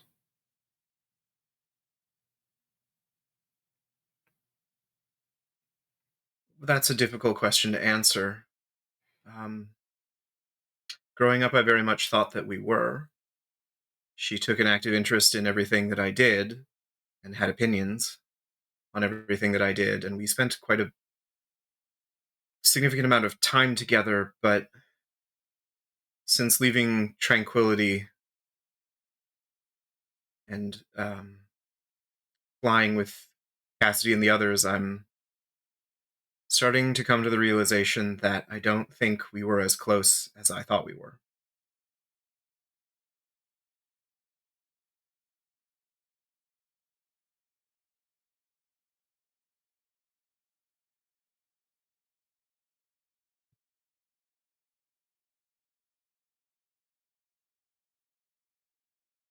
She took a great interest in my work at the Foundation. You worked with an artificial intelligence, correct? He nods. That would be right up her alley, so I can say I'm surprised. She was always a little disappointed that I chose biology and medicine. But your father was a doctor. He was. Assume that he still is. I always thought it was sort of a noble thing that he did. But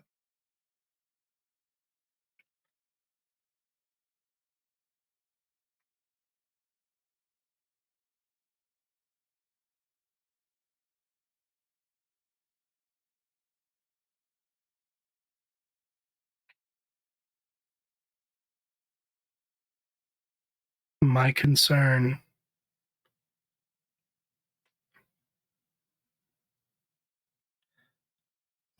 is that she might have access to Delilah. I don't think you've ever rightly or fully explained what Delilah does, but if my mother does have access, what is your concern?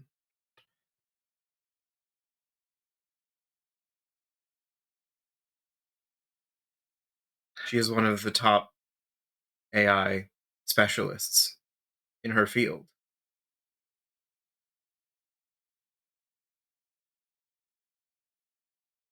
She's also a member of the Civic Corps. Yes, she is. Something she's very proud of.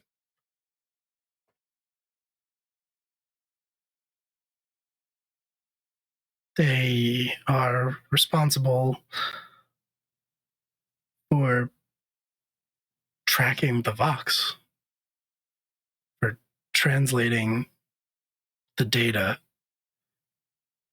gathered from the entire population of Tranquility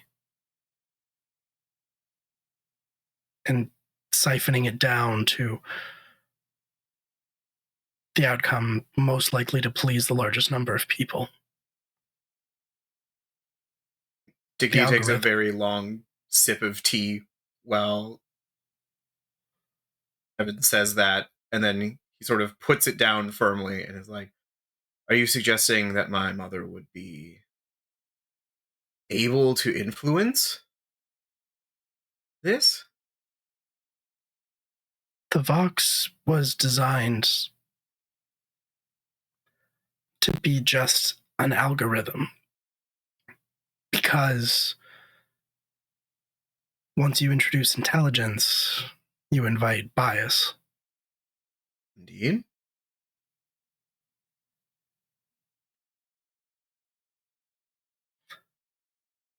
What does Delilah do?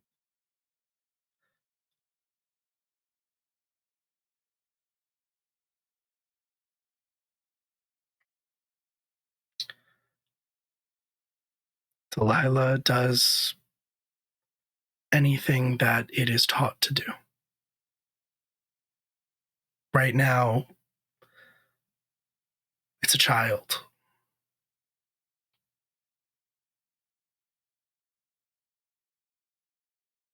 But like any child, it will be influenced by its environment, by its stimuli, and its input. And if my mother has access? Okay. So many times during my work, The headmaster brought your mother to me. She was beyond interested in what I was doing, in what Delilah was capable of. And I can't help but wonder why someone charged with maintaining an algorithm explicitly designed not to be an artificial intelligence would have such a fascination for that same topic.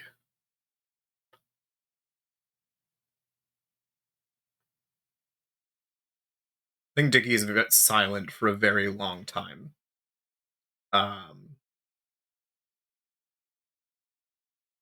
What you are suggesting goes against every principle of tranquility and the Foundation.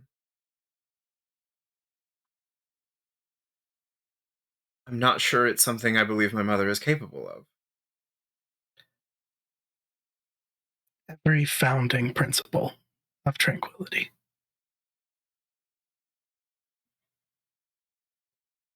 Yes. Yelchin's principles.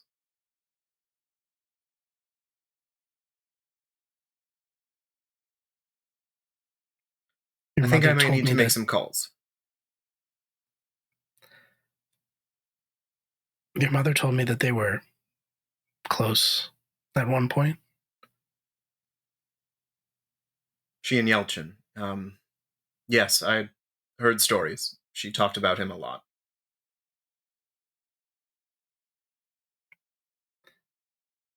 I can't say it was always with kindness. There wasn't any fondness in her voice when she spoke of him. No. No, there wasn't.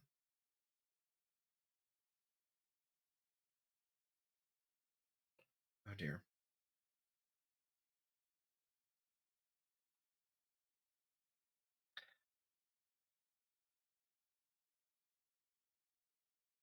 Okay, thank you for telling me this. At the very least, it's information we didn't have before. But you should know if you're going to Tranquility to what you might encounter. I think Dickie's eyes will flick over to the box and then settle back on Nevin's face and say, I appreciate the concern for someone who doesn't know us.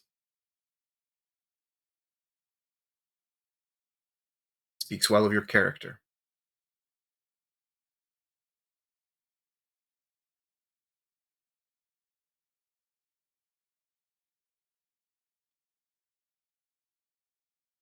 Can I ask you a question? You just did, but you can ask another.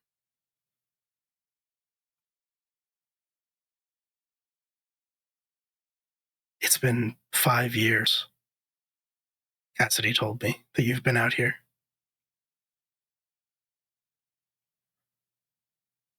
And I told you that I spoke with your mother often.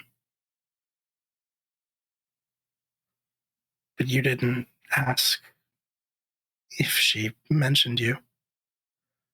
Or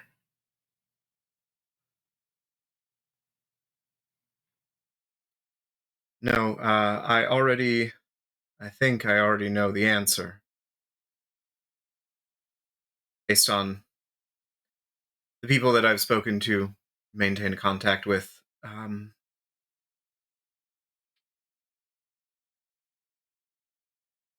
Last I heard that there may have been a replacement.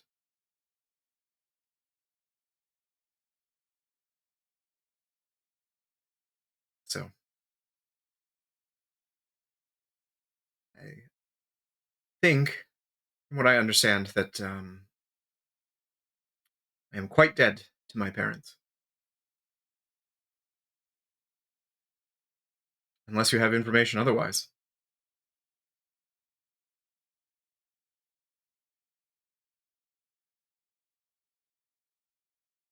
I'm sorry.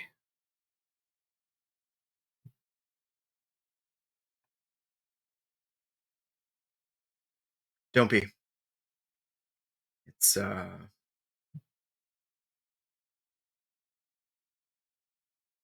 have a new family here.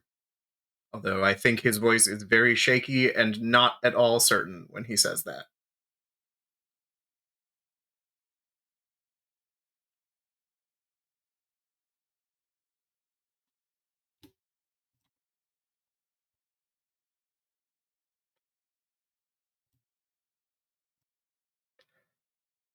I think it's the last line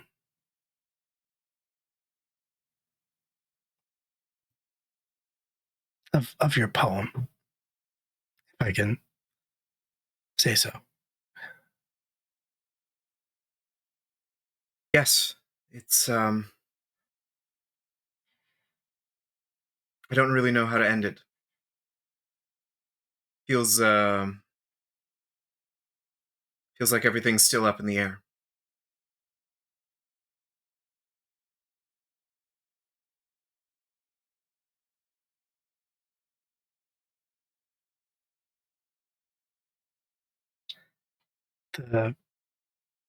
All the greatest poets that I've ever known were motivated in the end by one thing above all others: a deadline.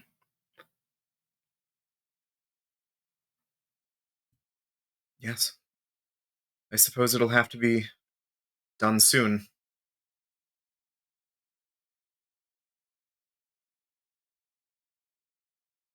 Thank you for everything. I truly appreciate it.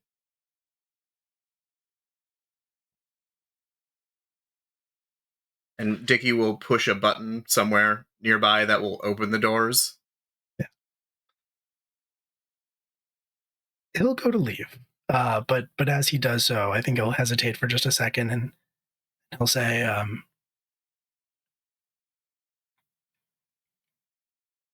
I don't think I will be here on the ship much longer. But I think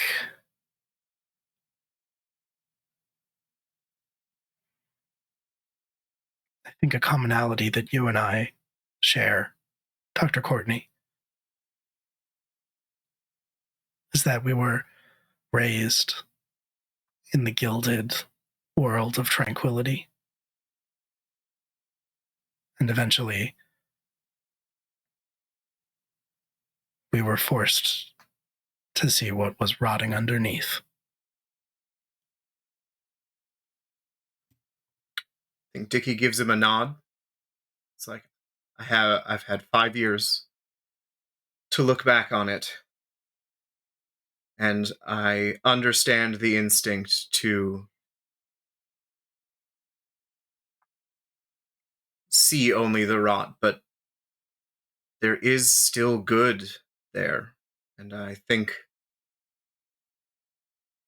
I do my best to keep the good and leave the bad as much as possible, at the very least. Don't let the rot consume you.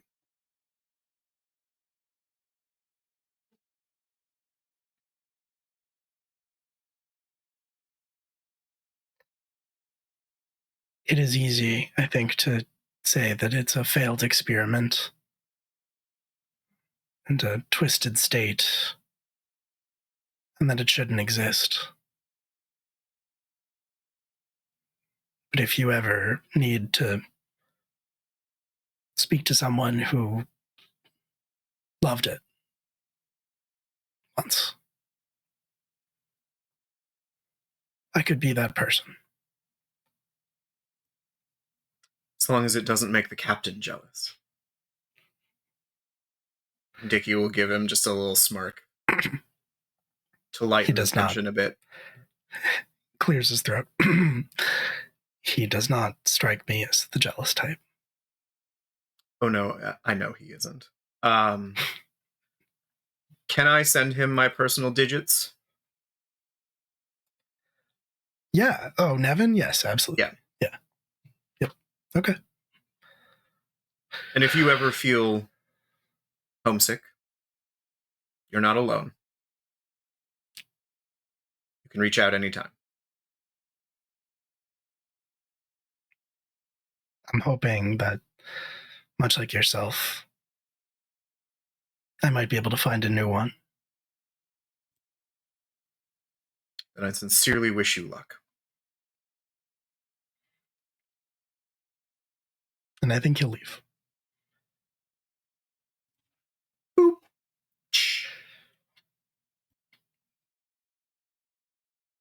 And so with that, Cassidy, Yeah. are you planning to have that conversation before you get to Mars? Or at some point in the future?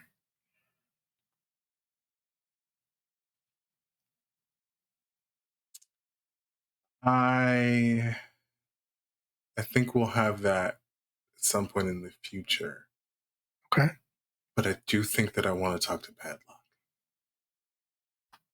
Okay.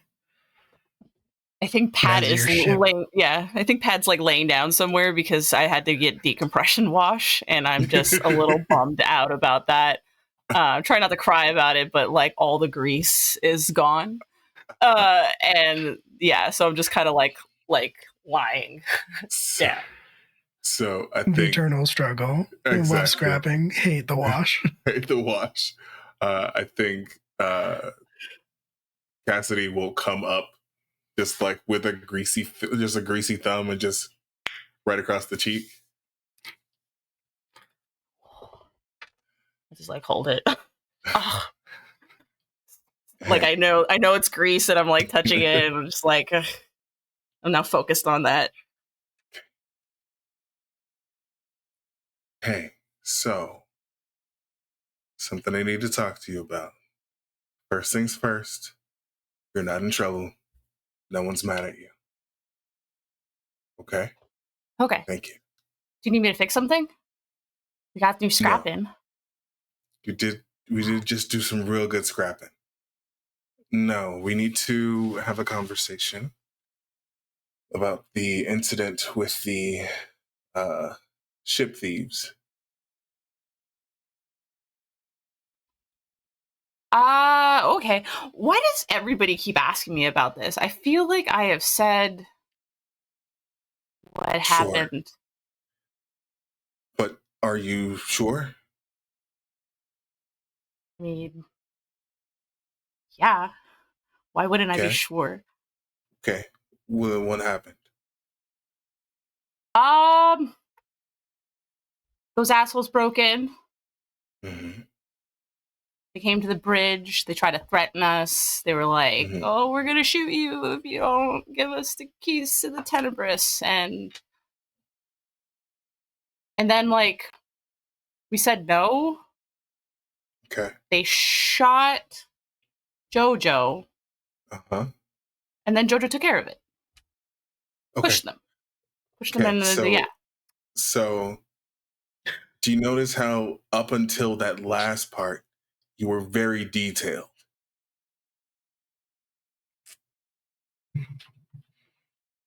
How did you wind up passing out?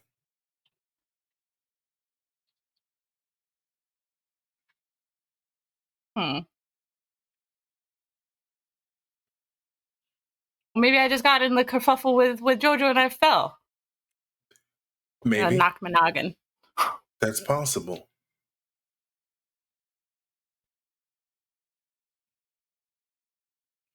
And have you had these moments before?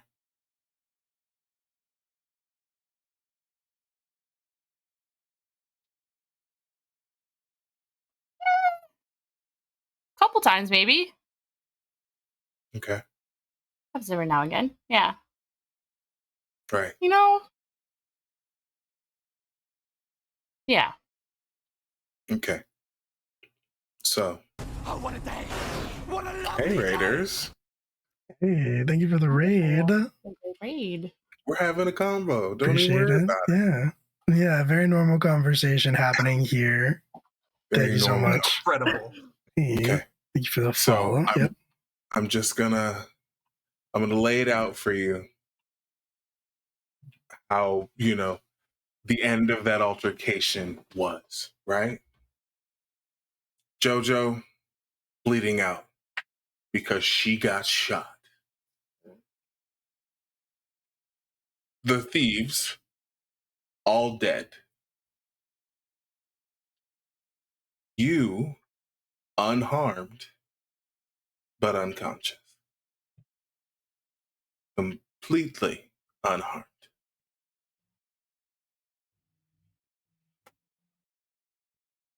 Well, yeah, I know how to dodge a bullet, Captain. Sure. You didn't even have any of your normal spark damage on you, Betty.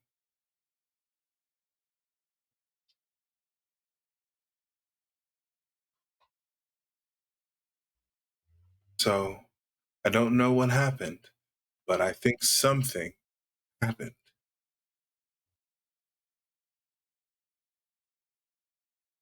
You think I did So, it? potentially, Um, and I'm not saying that's a bad thing. I'm just saying it's an unknown that I think we should explore.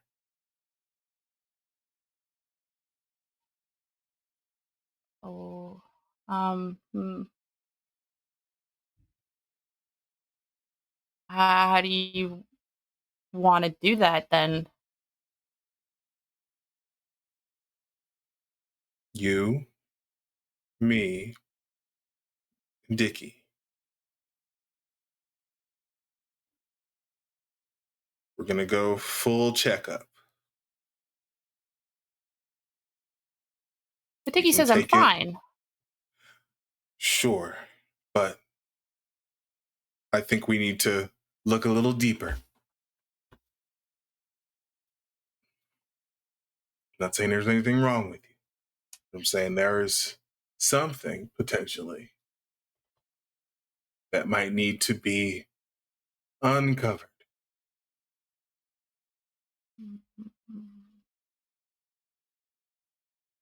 We can take this at your pace.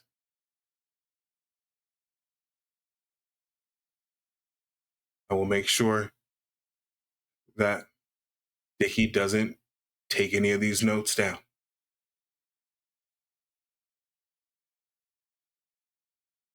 We're just trying to You worried I'm understand. going to hurt somebody? I think it is a possibility. Not saying that you would intentionally. But I want us to know that if this is something, then we know about it. We can prepare.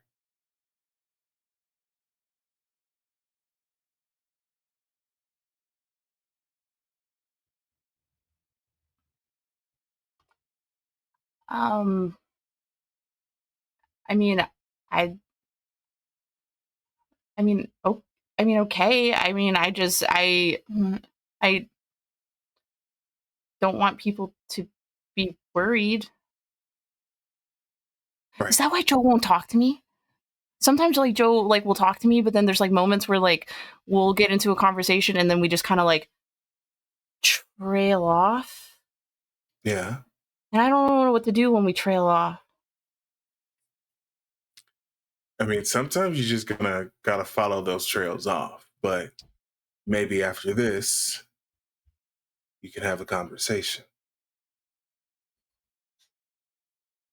Okay. Okay. Sure, yeah, okay. Okay. This is just to be sure. Keep everybody safe, including yourself. All right? Yeah, Yeah, I mean, sure, yeah, yeah. I mean, sure, yeah, I haven't had a proper checkup, I guess, in years. It's You don't have true. health care, you know? We don't. No, we've only got Dickie. Yeah. Yeah. Which, He doesn't have you a know, really good bedside manner when you think about it. More of a health acquaintance. health acquaintance. No, he's health family. He's health in law. Probably.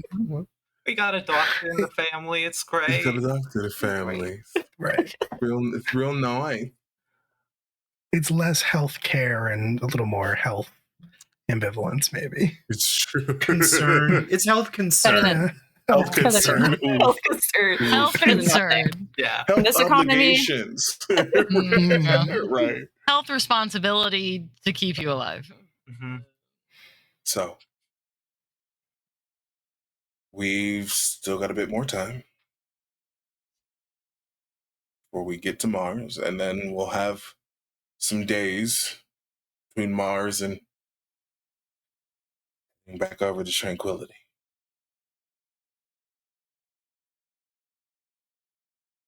So, and Sometime along the way. yeah, sometime along the way.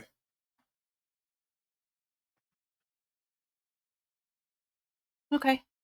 I mean, I don't want to hurt anybody or be a cause of a hurt. I'm just here to, you know, get scraps and stuff. Yeah, I know. And it's just like hand on head and hat. I know. We're gonna figure it out.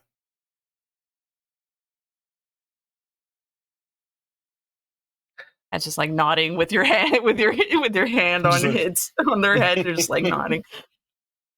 Okay. All right. Now, you are far too clean. Yes. I hate deep refresh wash. I know, but we have to do it. Uh, Too. Otherwise your body feels all but otherwise your body feels all jelly like. It's weird. I don't mind jelly. It feels tingly.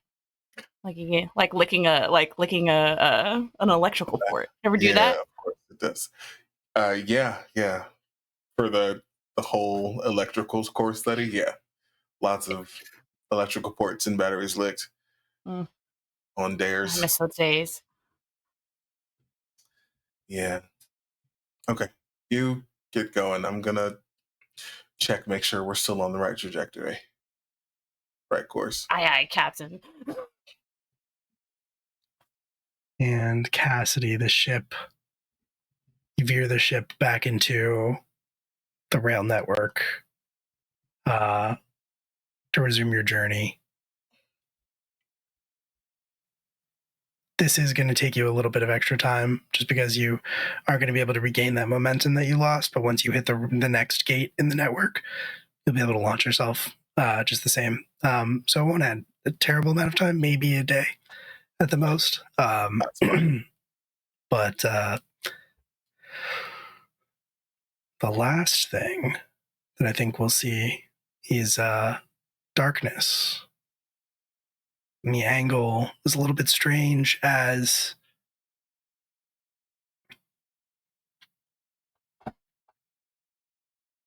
Nevin Westcott's bag is opened.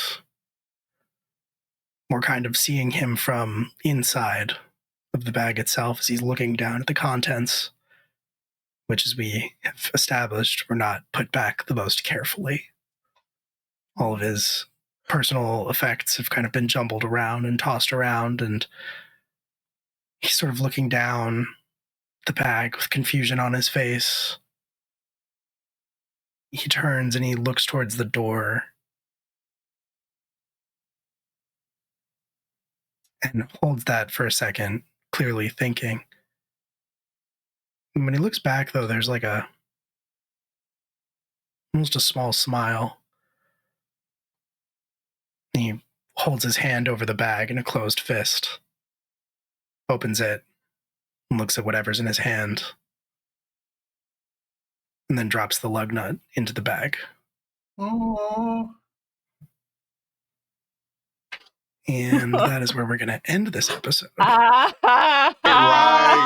Devin. More emotional damage. Great. Yeah. Thank you. Needed. Wow. Yeah. Thank you. Way I see what you did there. A bunch I see of what you did there. How fucking dare you? I don't know what you mean. My soul. Wow. Oh, you don't? Oh, okay. Yeah, sure. No? I don't know what you're talking about. Mm.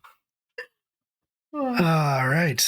Well, that is going to do it for us tonight. We'll be back in 2 more weeks, 2 Tuesdays from now, with more Nephilim Tenebris, probably on Mars. So instead of Twinks in space, it'll be Twinks on Mars. Hey, thank you for the follow. Thank you for the follow, 1,000 Phases Teach RPG, and thank you for the raid one more time. We really appreciate it. We'll go around and do some introductions, and then we'll probably raid one of our friends. We'll see who's still alive. We'll see who's still alive. We'll see who's still alive. What kind of Freudian slip was that, Will? Nothing. Wild. I wouldn't Brendan Lee worry Mulligan about has it. gravitated from dogs and is now on a Coming after players. Yeah. He's coming after Q, because if Q was anything tonight, it was a dog. Hey, Yay. got a dog. Alex, do you want to start us off? Sure. Hi, I'm Alex. I was Dr. Richard Courtney this evening. We mined some lore. It was great. What do I do? Sometimes I'm on the internet, but not usually. I write games. If you enjoy horror or post-apocalyptic stuff or gothic horror specifically, you can check out Backwards Games. We have 2 games out, Backwater and Backroads. There are 2 more coming, Backwoods and Back Channels. You can check out this very channel for a preview of what some of those games look like. Otherwise, there is stuff happening that will eventually come out, I think, and I hope. So just peep me on socials, and you will have the added benefit of seeing the smallest, most handsome man in the world, which is the true value of my social media presence. So that's it. Thank you. This is fun. I miss you all. Very fair. Eli. Hello. My name is Eli. I was playing Padlock. I am the resident ghost of Mayday Roleplay. We're an AP content creation team. We're making a lot of awesome stuff all the time. If you're not doing anything on Saturday, this coming Saturday at 11 a.m., we'll be playing Dagger Hearts, a part of our Pride special called Queer We Go Again.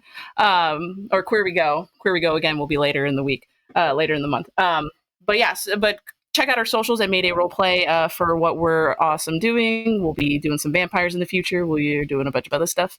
When I'm not doing that, I am trolling around the internet doing a bunch of random stuff. I make games, I write supplements, I talk about creative audio nonsense. And yeah, you can find my socials at Ghost of Eli if you're looking for that. But yeah, that's me. Yeah. Mallory. Hello, I'm Mallory, and tonight I have been Luna Larson. New name to come. When I am not here for Tenebris, you can find me over at Rediscovery RPG, which is a new channel that I own, and tomorrow is the big announcement of the first actual play of Rediscovery. So it'll be a cast release and what the game is and all of that, but I'm super excited. It's my first time GMing in a really long time, and I'm ready to be back at the head of the table, as it were. When you can't find me there, you can find me in other places. I design games, I illustrate for different channels. Sometimes I do production in other places, like I am the external producer for Unbalanced Encounters, which is a D&D actual play podcast that you can find anywhere you find your podcasts. But if you ever want to see where I am exactly, all of my social medias are at MoxieBlue, MoxxieBlue. And I try to keep them updated as best as possible. Twitter's your best bet. I'm going to try to get better at the rest. Yeah. Q. Hi, I'm Q. Tonight I played Cassidy Starrunner, who would look good in red leather or yellow leather. Red leather, yellow leather. It's all good. You can find me pretty much anywhere out on the internet at Midnight Inc. That's Midnight_INQ. Q is my name. I'm sure you get it. Say it with me. Save a horse, ride a cowboy. I have a bunch of stuff that I'm doing. I'm so tired. On opposite Tuesdays from this game, you can see me over at Entropy Emporium, where I am playing in our friend JD's Masks horror game. They call us villains. Somebody's going to be joining us soon. I'm very excited about that and also very scared. On every other Thursday, you can see me also here for Redacted, which is a psychological thriller game where everybody got ghosts. And then coming up not this Friday, but the next Friday is yet another episode of a season of Three Crits and Shadows, where I'm playing Mr. Dorian Black, who is neither angel nor demon. Fuck, he's a mysterious third option. Also a cowboy. It's fine. And then Saturday, I'm here for class reunion, where I am a very angry boy. By angry, I mean heartbroken. And then every Sunday, except for this coming up one, you can see me over on RPGs Uncovered for the Starcrier conflict. There's so many words there. Where I'm playing another cowboy. I'm just going to keep playing more cowboys, so get ready. And then I have 2 Pride Month games, one on the 27th and one on the 28th. So you can check those when they happen. It's fine. Rose. Hi, I'm more prepared this time. I'm Rose. I was JoJo. You can find me at Rose from the Grave, all underscored. I am LFTA's resident lurker. This is my only stream game that I do currently, and I just have the shout out of remember to check out mutual aid in your area, checking out things like Punks with Lunch or whatever to get involved in your community and help out, help dismantle the system in your own place, not just in space. Happy Pride. Oh, yeah. In your spaces. In your space. In your spaces. Hello. Hi, my name is Will. I was the storyteller tonight. I'm one of the organizers and the storytellers here at Live from the Apocalypse, doing a bunch of things that I have to talk about tonight, actually. It's kind of a lot of shit going on right now. This Thursday, so not tomorrow night, but the night after that, is the premiere, I think, fingers crossed, of a game called God Complex over on Entropy Emporium, which is a game about fighting space kaiju by piloting the dead bodies of gods that have been turned into giant mechs. It's very cool. It's going to be very cool, I think. And that is using Girl by Moonlight. That's going to be over on Entropy Emporium at 8 p.m. Eastern Standard Time, if I'm not mistaken. And then this Sunday, shortly after that, is the return of Academy H. We're going to be recording some new episodes with a new special guest, which just got announced today. It's our good friend Kian at Uptight Chiffon on the socials. If you know them, then you know that this is going to be a lot of fun. And then Monday is a Pride one-shot that I'm going to be running on Just the Humans channel, which is tentatively called Agents of Pride. It's using the fist system. It's going to be a blast. Everybody's making weird little guys. It's going to be a very good time. And I think that's most of the stuff. Season of Secrets and Shadows is not this Friday, but the following Friday, followed shortly by Class Reunion. And I think, if I remember correctly, Season of Secrets and Shadows on the 14th is our last episode. Right? Yeah, I thought so. Maybe ever. Hard to say, but don't want to miss it. You want to check it out. Anyway, I think that's all the stuff that I have to talk about. I think it's all the things. With all that being said, we've been live from the Apocalypse tonight, and I think we're going to go ahead and raid our friends. Well, maybe if they're still going. I think we're going to raid our friends at Guild Superior, who are still streaming. So come along for the ride, be friendly, say hello, and I think that's going to do it for us. So say good night, everybody. Good night, everybody. Good night, everybody. Good night, everybody. Night Good. juice marshmallow. Good night. Marshmallow Use marshmallow. fire. Marshmallow.